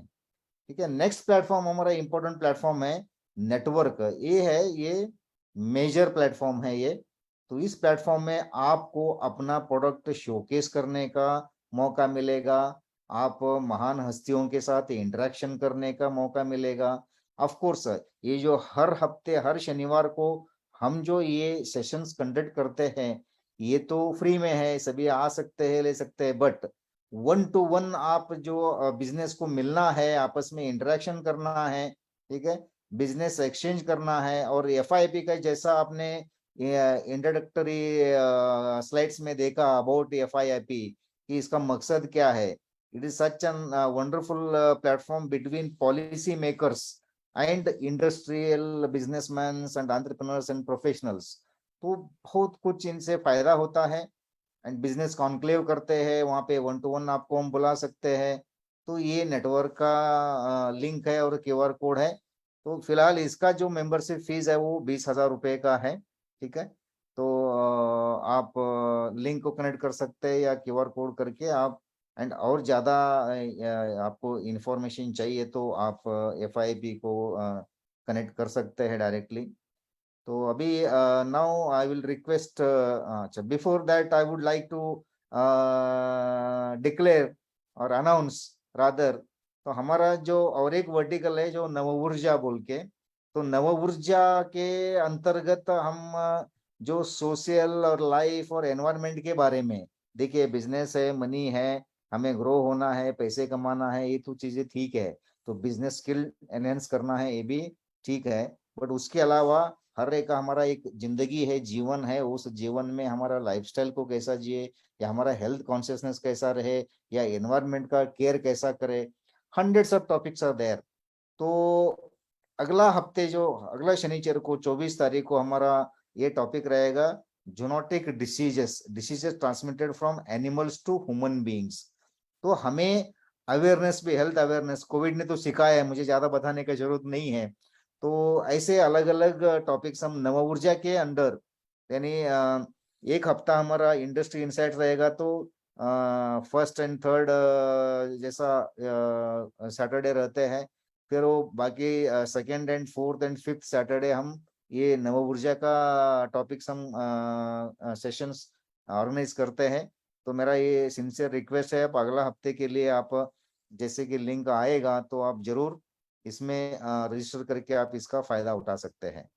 So now will have question answers. I will just read some questions I have got in chat box, and of course I am happy, of course अभी मैं अतुल सर को ही रिक्वेस्ट करूंगा। ओके, आपने डाल दिया। तो ये अतुल सर का जो कांटेक्ट डिटेल्स है, तो ये आपका चैट बॉक्स में विजिबल है, उन्होंने डाला है, आप phone number and email ID आप नोट कर लीजिए। एंड और एक अपना एक्सपोर्ट के बारे में और कुछ जानकारी चाहिए तो आप उनसे कनेक्ट हो सकते हैं, he is always available at a single phone call. ठीक है, तो आप नंबर नोट कर लीजिए, और कहीं ज्यादा जानकारी चाहिए तो आप कनेक्ट कर सकते हैं। तो अभी एक सवाल है Samprasad Patil, where we got all documents, we get all document details product wise as per country wise requirements also. तो ऐसा एक सवाल है सर। ओके प्रसाद सर, जो इंडियन ट्रेड पोर्टल का साइट है, वो साइट पे अगर आप HSN कोड डाल के सर्च करते हो, तो HS कोड डाल के वहाँ पे आपको प्रोडक्ट मिल जाएगा आपको, और उसके आगे आपको एक 5 स्टेप मिल जाएंगे। जैसे जैसे आप नेक्स्ट एक स्टेप में जाओगे, उस तरह आपको कंट्री सिलेक्ट करना है ऑब्वियसली। तो कंट्री सिलेक्ट करने के बाद उस कंट्री का ट्रेड पॉलिसी क्या है, वो ट्रेड पॉलिसी और वो प्रोडक्ट का पॉलिसी क्या है, ये सब कुछ वहाँ पे शो हो जाता है। और दूसरा चीज कि कोई अगर चीजें बदलती रहती है या फिर अपडेट आते हैं, तो dgft.gov.in करके वेबसाइट है, वहाँ पे नोटिफिकेशंस का एक कॉलम रहता है, वहाँ पे एक्सपोर्ट और इंपोर्ट दोनों के नोटिफिकेशंस वहाँ पे हमें मिल जाते हैं। अगर कोई चेंज है, कोई नोटिफिकेशन आ रहा है, तो वो नोटिफिकेशन हमें वहाँ पे मिल जाता है। और जो बेसिक डॉक्यूमेंटेशन है वो आपको इन साइट से मिल जाएंगे। Thank you Atul sir. और दो तीन सवाल है इनके। Apart from goods can we export services, example on site consulting, engineering training, this kind of services can we export? Yes, sir. There is a separate section of service export. But unfortunately, I'm a merchant trader and I do trade with physical goods. So service के बारे में sir जी मेरा अभी इतना आपको बताने लायक knowledge में नहीं रखता हूँ But अभी option तक is तो। available. But option is But available. yes, there is a available option. So everywhere, मतलब जैसे हम लोग बोलते हैं कि फिजिकल गुड्स पे जैसे इंसेंटिव रहते हैं, वैसे भी सर्विस एक्सपोर्ट किए तो वहाँ पे भी हमें मतलब सेक्शन हमें देखने को मिलते हैं। तो मैंने सेक्शंस देखे हैं लेकिन मैंने कभी एक्सप्लोर किए नहीं है वो। Okay. Thank you. और एक क्वेश्चन है इन्हीं का है, tell us something about government incentives offered to startup on export business. आप एमएसएमई के अंडर अगर रजिस्टर हो जाते हो तो आपको जो भी उस तौर पे उस टाइम पे जितने भी गवर्नमेंट ने स्कीम एमएसएमई के लिए अवेलेबल की है वो आप ले सकते हो। लेकिन वहाँ पे हर जगह टर्म्स कंडीशंस रहता है, आपको भी आपका कंपनी उसी तरह से उनको प्रेजेंट करना पड़ता है। आपको भी आपका कैपेबिलिटी प्रूव करना पड़ता है गवर्नमेंट को। तो गवर्नमेंट को आपको हर जगह सपोर्ट कर देती है। इसके अलावा फाइनेंस में, एक्सपोर्ट में अगर आपका रेपुटेशन अच्छा है तो आपका बैंक ही आपको बहुत बड़े तौर पे एक्सपोर्ट के लिए फाइनेंस कर सकता है और करता है। आपको खाली वो रेपुटेशन बिल्ड करना पड़ता है और रेपुटेशन का टाइम ज्यादा भी नहीं होता है, तो विद इन 1 साल या फिर 2 साल में हो जाता है। और कभी कभी किसी जगह पे कोई नंबर रहते हैं, वो नंबर हमें हिट करने पड़ते हैं। उतने अमाउंट का अगर हमने बिजनेस किया तो हमें प्राइवेट जो फाइनेंस रहते हैं वो भी हमें फाइनेंस देते हैं, और जहाँ जहाँ पे हमारा बैंक अकाउंट है वो भी हमें फाइनेंस दे सकता है। Great. So who is top most CHA, ऐसा कुछ सवाल बन सकता है? I am not getting. नहीं, सीएचए में सर आपका प्रोडक्ट कौन सा है? हाँ, प्रोडक्ट वाइज सीएचए अलग अलग रहते हैं, उनका भी स्पेशलिटी रहता है। जैसा हम लोग बोलते हैं कि कोई हार्ट का डॉक्टर है, कोई आईज का डॉक्टर है, कोई डायबिटीज का स्पेशलिस्ट है, वैसे भी सीएचए जो रहते हैं उनके प्रोडक्ट वाइज उनका स्पेशलिटी अलग अलग रहता है। लेकिन कौन अच्छा है कौन अच्छा नहीं है, हमें ऐसा हम लोग नहीं बता सकते। हम लोग जब उनके साथ काम करना है तो उनका रेपुटेशन हमें चेक करना पड़ता है, और उनका फीडबैक भी हम लोग ले सकते हैं। उनका लाइसेंस कौन सा है वो भी हम लोग पता कर सकते हैं। तो ऐसा नाम बोल के या फिर प्रोडक्ट बोल के ऐसा कोई भी, मतलब मैं नहीं, कोई भी आपको नहीं बता सकता कि कौन सा सीएचए अच्छा है या फिर कौन सा अच्छा नहीं है।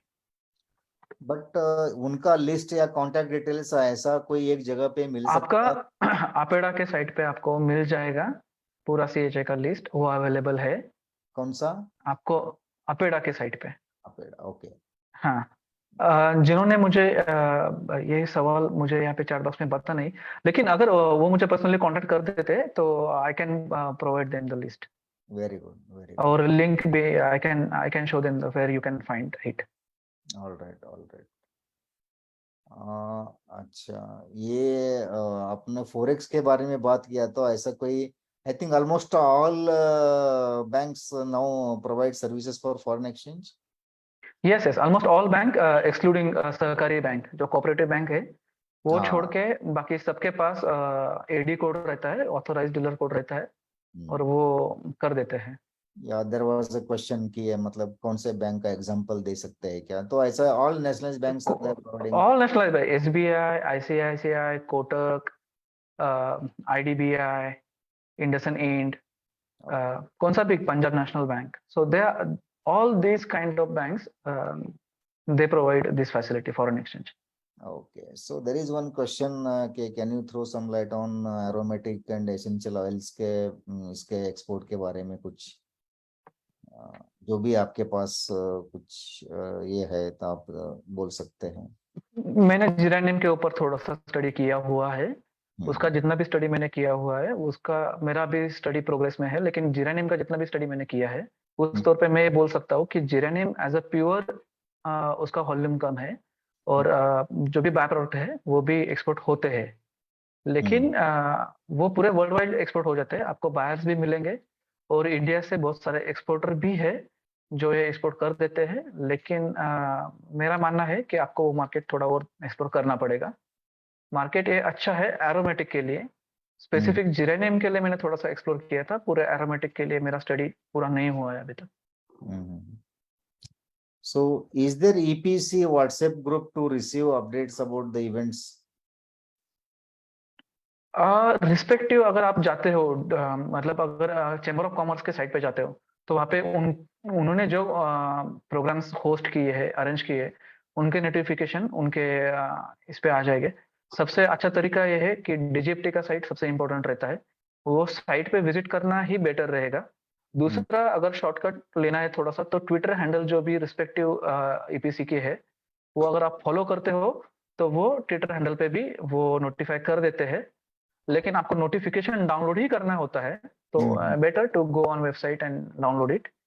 बट चीजें फिल्टर करनी है तो सोशल मीडिया अभी हर एक वेबसाइट और हर एक अपना प्रमोशन काउंसिल या फिर वेबसाइट जो है वो सोशल मीडिया पे अवेलेबल है, जस्ट फॉलो देम, आपको इन्फॉर्मेशन मिलती रहेगी। ओके, तो I think you already answer this question, फिर भी आप ब्रीफ में बोल सकते हैं। Sir, can you explain about merchant trade? Merchant trade, it is merchant trade होता क्या है, जिनके पास खुद का मैन्युफैक्चरिंग नहीं होता है और वो जो ट्रेडर एक सप्लायर से मटेरियल खरीदते हैं, मैन्युफैक्चरर से खरीदते हैं या किसी और से खरीदते हैं और दूसरे को बेचते हैं, उनको बोलते हैं मर्चेंट ट्रेडर। उनके पास खुद का कोई प्रोडक्शन नहीं होता है, खुद का कोई फैसिलिटी नहीं होता है और उनका खासियत ये रहता है, अगर मैन्युफैक्चरिंग यूनिट आपको करना है then you have to have investment to set up the manufacturing unit, to run it, to maintain it, and simultaneously आपको उसका मार्केटिंग भी देखना होता है।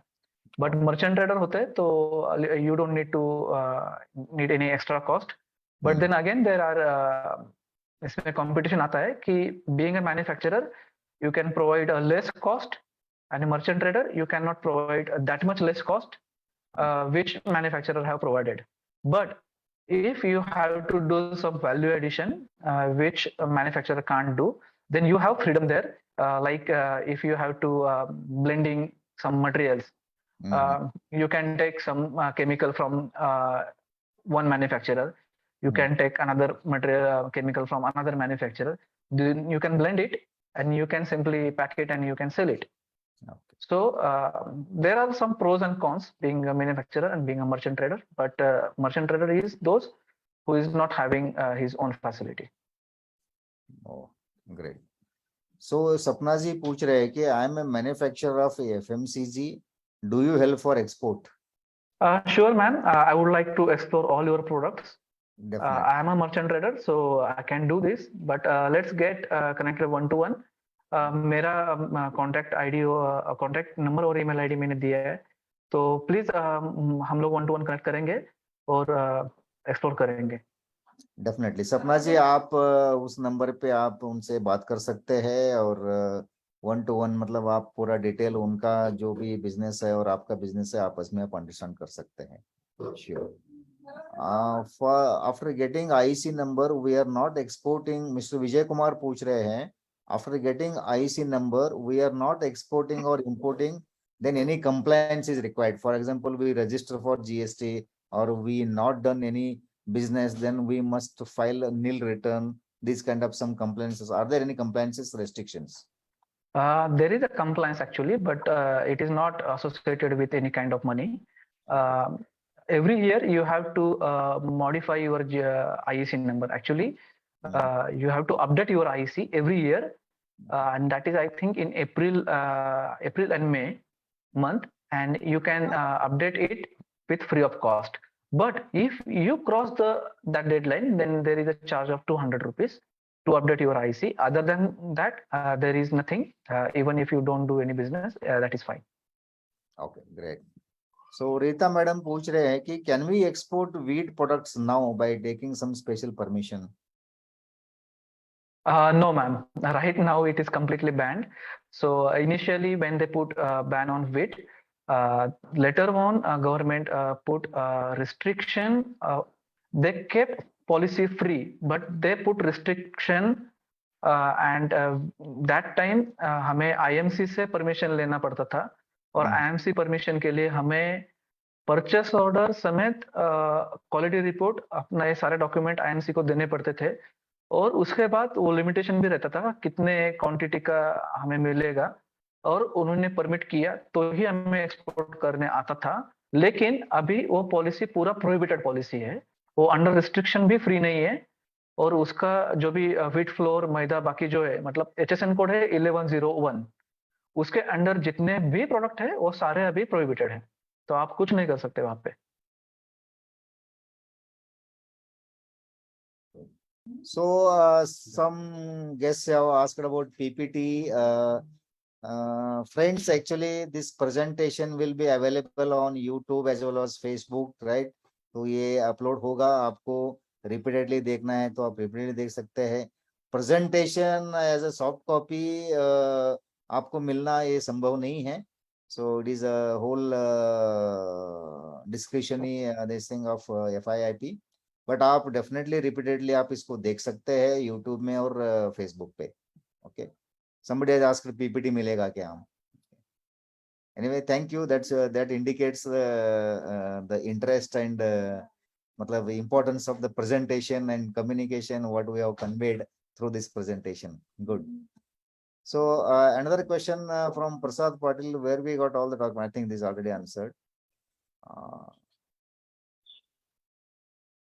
Okay, any other questions? Aromatic हो गया, FMGC will help.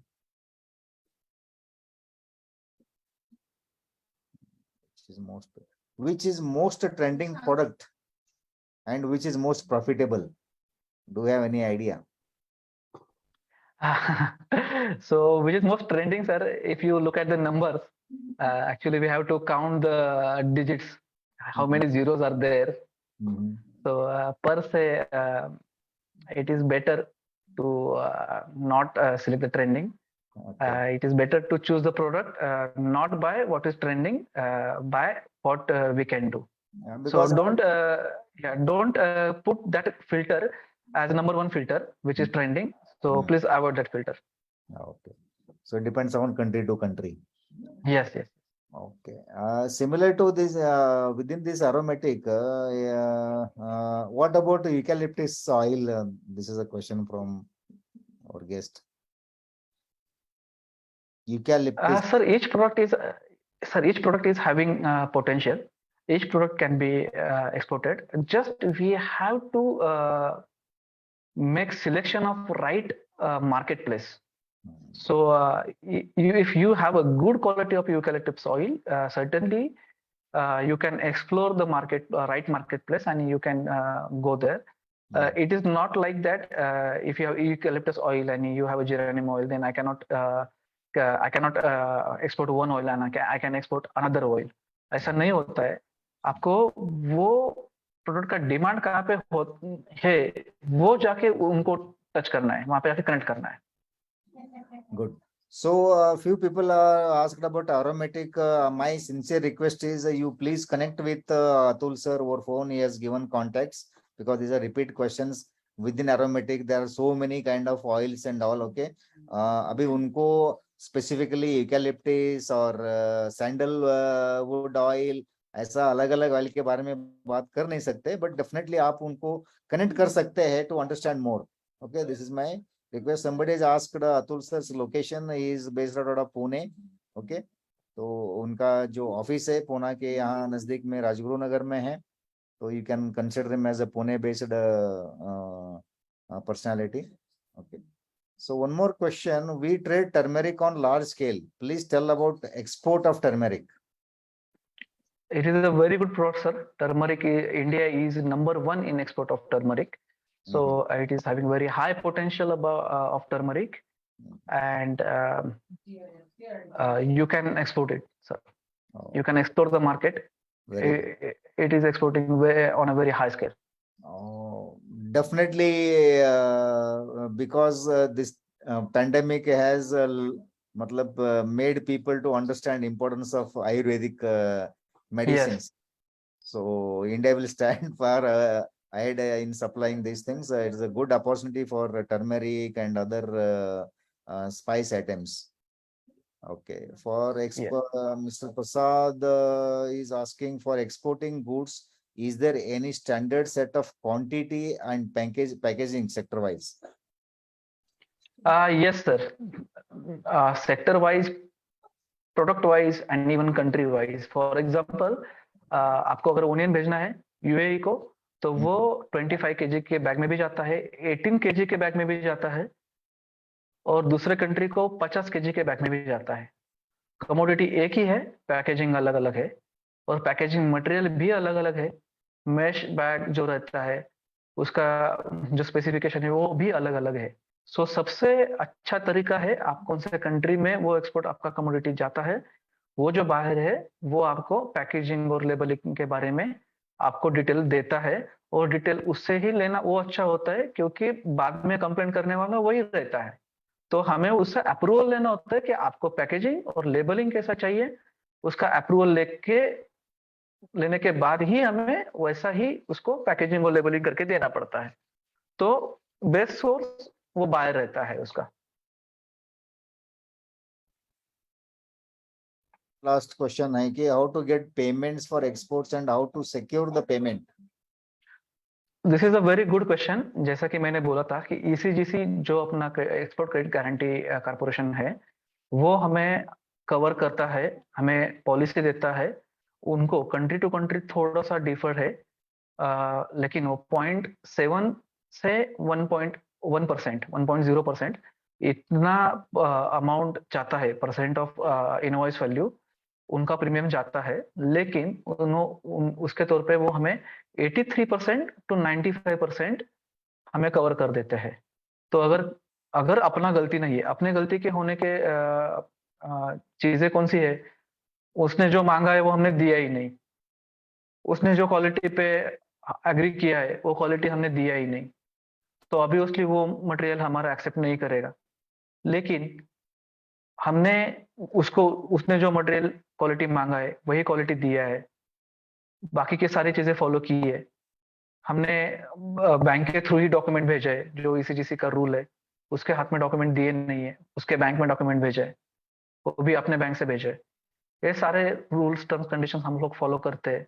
और उसके बाद अगर वो बाहर जाके कुछ ना कुछ गलती कर देता है, या फिर उसके सर्कमस्टेंसेस ऐसे बन जाते हैं कि वो हमें पेमेंट नहीं कर सकता है, तो उस केस में एक सर्टेन पीरियड ऑफ टाइम हो जाने के बाद हम लोग वहाँ पे अपना क्लेम फाइल कर सकते हैं. और वो क्लेम फाइल हो जाने के बाद वो क्लेम प्रोसेस में आ जाता है, और पास हो जाने के बाद हमें उतना जितना हमारा परसेंटेज तय हुआ है पॉलिसी के हिसाब से, उतना हमें अमाउंट हमारे अकाउंट में मिल जाता है. सो विदाउट ईसीजीसी अगर आप बोलते हो, तो without ECGC there is no one who can give you guarantee of payment. Bank guarantee दे सकते हैं, LC is the another letter of credit, another way of getting the surety of payment. But then there is more than 20 numbers of letter of credits, and then you have to choose the right letter of type of letter of credit very correctly, and then you can be sure about your payment. Okay, good. So one last question. I am Mr. Murugeshan पूछ रहे हैं, I am a farmer. What are the possibility to export to UAE region? UAE के लिए कोई UAE region, sir. Yes. Sir, it actually this is a dream of our government. I think Sushma Swaraj ji जो है, उन्होंने ये बात कही थी कि खेती से सीधा एक्सपोर्ट करना चाहिए फार्मर को, इतना इजी प्रोसेस बनना चाहिए और इतना कैपेबिलिटी फार्मर का आना चाहिए, ऐसा उनका विजन था. और ये सही विजन है. खाली अभी डिपेंड करता है कि वो पॉसिबिलिटी में आने के लिए कितना आपका फार्मर का साइज कितना है, लेकिन there are farmers who are exporting drum sticks to UAE region. So वो ड्रम स्टिक जाता है उनके खेतों से. तो ऐसा नहीं है कि वो नहीं जाता है, जाता है, लेकिन अभी कैसा है वो हमें भी देखना पड़ेगा कि अपने खेत में क्या है, वो एक्सपोर्ट का क्वालिटी है या नहीं है. तो सारे फिल्टर अगर अगर हम लोग पास कर देते हैं तो उसका आंसर यस है. उस सारे फिल्टर में से कोई अगर एक फिल्टर पास नहीं होता है तो उसका आंसर नहीं है. Okay, good. सो अभी इंजीनियरिंग गुड्स हमसे प्रसाद सावड़े पूछ रहे हैं कि does engineering goods container needs fumigation और does it varies from country to country? Sir regarding engineering goods, उनका जो पैलेट रहता है, माउंट किया हुआ रहता है पैलेट, तो इट नीड्स फ्यूमिगेशन. और कंट्री टू कंट्री वो उसके रिक्वायरमेंट भी अलग अलग है. Okay, okay. Which Mr. Prasad Patil is asking which type of LC is most safe? LC का मतलब विच टाइप ऑफ एलसी? तो confirm non irrevocable confirm LC, it is the most secured LC. Oh, right. So here LC means stands letter for of credit. Letter of credit. okay, regular letter of credit, banking Yes. का. Okay, Yes. okay. Okay. Mr. Sahil is asking if we do not have ECGC subscription but have LC from buyer, still can I trust on payment receivable?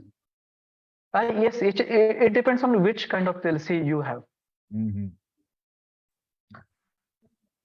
Then where are genuine lab in your knowledge, lab for testing products? Yes, sir. APEDA already provided a list of authorized Yeah. lab. Okay. And if you are any, if you're say in Mumbai or if you're say in Pune, in Nashik, then you can just go to APEDA website and you can check which is the nearest lab to you, or which is the nearest lab to your product, and accordingly you can work it out. One more question related to this trademark and all. Mr. Srinivas Rao is asking, is trademarks registration of our products will be helpful in export? Will it play an additional role? There are several answers to these questions. Actually, where is trademark registered? If it is registered in India, and if the buying country is okay with it, then it is okay. And if buying country is having some other certifications required locally in their country, then yes, we do additional certifications, additional trademark or product registration हमें वहाँ पे करना चाहिए. तो ये depend करता है country to country आप और product to product. Of course अगर उनका कंट्री में अगर आप ट्रेडमार्क रजिस्टर करते तो ज्यादा वेटेज रहेगा, क्योंकि वहाँ का एंड क्लाइंट वहाँ का है, तो हमारा ट्रेडमार्क से उनको ज्यादा ठीक है. वहाँ इंडिया का ट्रेडमार्क है तो कुछ ना कुछ रहेगा quality, definitely it will add value. But उनका खुद का कंट्री में है तो क्योंकि उनका नॉर्म्स एंड स्टैंडर्ड के हिसाब से रहेगा, and that would be better. Good. Okay, I think by and large questions are over. और किसी को कुछ पूछना है कि आप I think we will spend another 5 minutes max. I'm happy that a lot of questions have come out. That shows an interest in people. It's a good session. Rather, that itself is a testimony of having more questions. अच्छा, और एक अनिल जगताप से question कर रहे कि sir import एक्सपोर्टला लागणारी document तसेच licence कुठून व कसे काढायचे याची पूर्ण माहिती माझ्या व्हाट्सएप नंबर वर. ओके ओके, ठीक है मैम, आप उनको हाई कर दीजिए, उनका नंबर पे आपको डिटेल मिल जाएंगे. ठीक है sir. This is last question. Okay, please take an account you sir which is very initial amount to doing export vision. मतलब क्या पूछना चाहते हैं? This account which is the very initial amount to do export business. मतलब export business कितना कम से कम करना, ऐसा कुछ है क्या? कंडीशन है, इतना ही वॉल्यूम है? Sir, again, it is really depend on which product you are exporting. मैंने जैसे बोला था कि बहुत सारे लोग बोलते हैं कि एक्सपोर्ट बिजनेस के लिए कोई इन्वेस्टमेंट की जरूरत होती नहीं है, आप ₹0 में एक्सपोर्ट कर सकते हो. लेकिन सर इसके आंसर बहुत अलग अलग है. और उस हर केस में सिनेरियो भी अलग अलग है। अगर आपका कोई बाहर आपको 100% पेमेंट देने के लिए, एडवांस देने के लिए तैयार है और एक्स वर्क इनको टर्म अगर यूज करता है, मतलब कि आपकी फैसिलिटी में आकर वो मटेरियल वहां से वो लोड करता है और वहां से लेके उस डिलीवरी तक, मतलब उसके पास मटेरियल आपका पहुंचता है, सारी जिम्मेदारी अगर वो उठाता है तो आपको सिंगल रुपये खर्चा नहीं करना होता है। लेकिन ये थेरोटिकली पॉसिबल है सर, ऐसा केस होता है पॉसिबल, लेकिन उसके लिए वो प्रोडक्ट वैसे होते हैं सर जी। आप रेगुलर प्रोडक्ट में बोलोगे तो ये केस नहीं दिखाई देती। ये केस जो भी बड़ी कंपनी रहती है उनका शिपिंग लाइन के कॉन्ट्रैक्ट रहता है, उनका अपने कंट्री में उनका ट्रांसपोर्ट, उनका लॉजिस्टिक, सारा setup A to Z setup उनका रहता है। तो वो यही चाहेंगे कि आप कुछ मत करो, मेरी टीम आ जाएगी वहां पे, वो खुद पैक करेगी, वो खुद उठाएगी, वो लोड करेगी और मेरे पास आ जाएगी, आप आपका पेमेंट बोल दो। तो उसको बोलते हैं एक्स वर्क।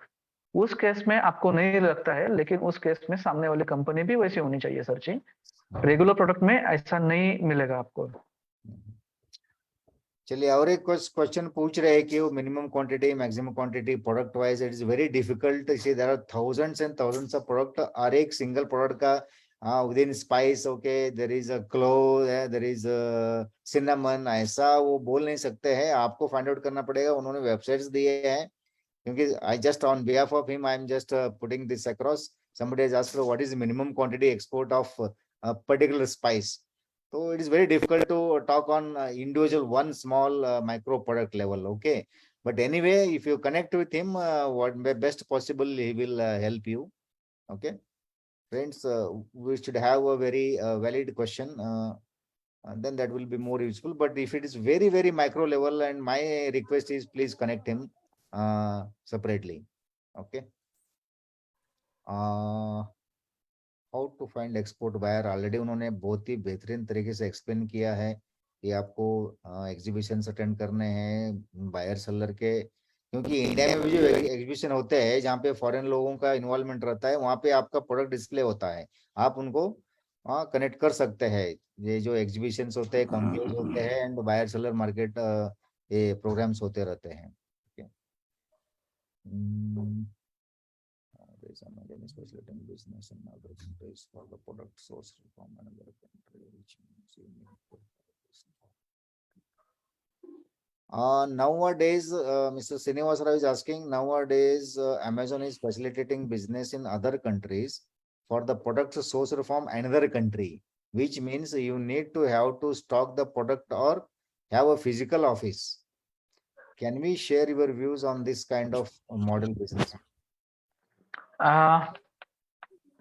सर, अमेजोन ने जो भी फैसिलिटी प्रोवाइड किया है उसके बारे में मैं बहुत डिटेल में इंफॉर्मेशन मेरे पास अभी तो फिलहाल नहीं है, लेकिन जितना भी मैं जानता हूँ उस हिसाब से उनके वो वेयर हाउस के चार्जेस हमें लगाते हैं और हमें वहाँ पे प्रोडक्ट उनके जो भी डिसाइडेड अमाउंट ऑफ क्वालिटी रहती है हमारी, वो क्वांटिटी में उनके वेयर हाउस में हमें स्टॉक रखना पड़ता है और फिर वो बिजनेस वहाँ पे स्टार्ट कर देते हैं।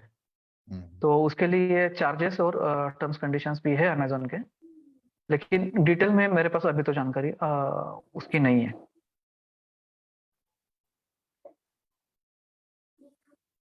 Okay. See, one last question here again. See, as a merchant exporter, which type of FSSAI license is required for food under branding, packaging, and export to it? There is a merchant license for FSSAI, which is a central license. वो आपको FSS के फॉस्कॉस का जो site है अभी, FSSAI ने जो update किया है उस साइट पे आपने अप्लाई किया तो मिलता है। और मेरा खुद का एक्सपीरियंस ये है, आपको अगर ये FSSAI का सेंट्रल लाइसेंस चाहिए तो आप खुद अप्लाई करो, वो प्रोसेस बहुत इजी है और बहुत स्पीड से भी आपको लाइसेंस मिलता है। अगर मर्चेंट का चाहिए तो मिलता है इजीली, अगर मैन्युफैक्चरर का चाहिए then it will take time and there will be a lot of documentation, but merchant within one day you can get the license. Very good. So thank you, Atul sir. I think a lot of question answers, and friends, I hope you got a good insight through this program, and many questions have been very clearly answered by Mr. Atul. So thank you once again. Thank you so much, and somebody has appreciated also. Yeah, thanks for FIP. It's a wonderful platform. Thanks for that compliment. और किसी को कुछ पूछना है? One more, Mr. Ajay. First time job export, जब export किए जाए, how to choose buyer? तो पहला उसके लिए आपको स्टडी करना ही पड़ेगा, मतलब आप एक्सपोर्ट कोई भी बिजनेस करना है तो आपको मार्केट रिसर्च करना पड़ेगा. Sir, Right. every another buyer is your first export. Yeah. So ये ऐसा नहीं है आपका कि आपने अगर एक बायर को 2 एक्सपोर्ट किए और नया बायर है तो वो ही आपको नया बिजनेस, नया सब कुछ पहले से जीरो से स्टार्ट हो जाता है. तो ऐसा कोई अलग रूल नहीं है उसके लिए. So any questions, friends? You can raise hand and directly ask also instead of typing. So cut short the time. Otherwise, we'll close the session for the day.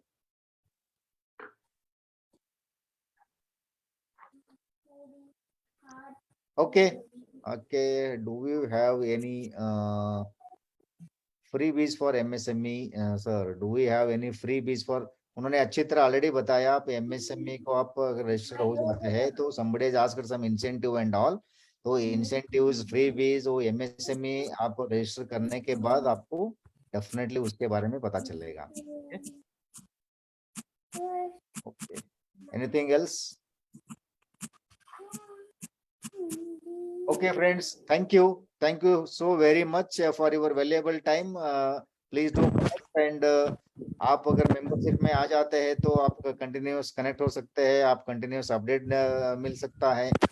तो my sincere request is please come on board on the FIIP and let us get united and get succeed together. Okay. Thank you so much. Thank you, sir. Thank you, everyone. Thank you very much.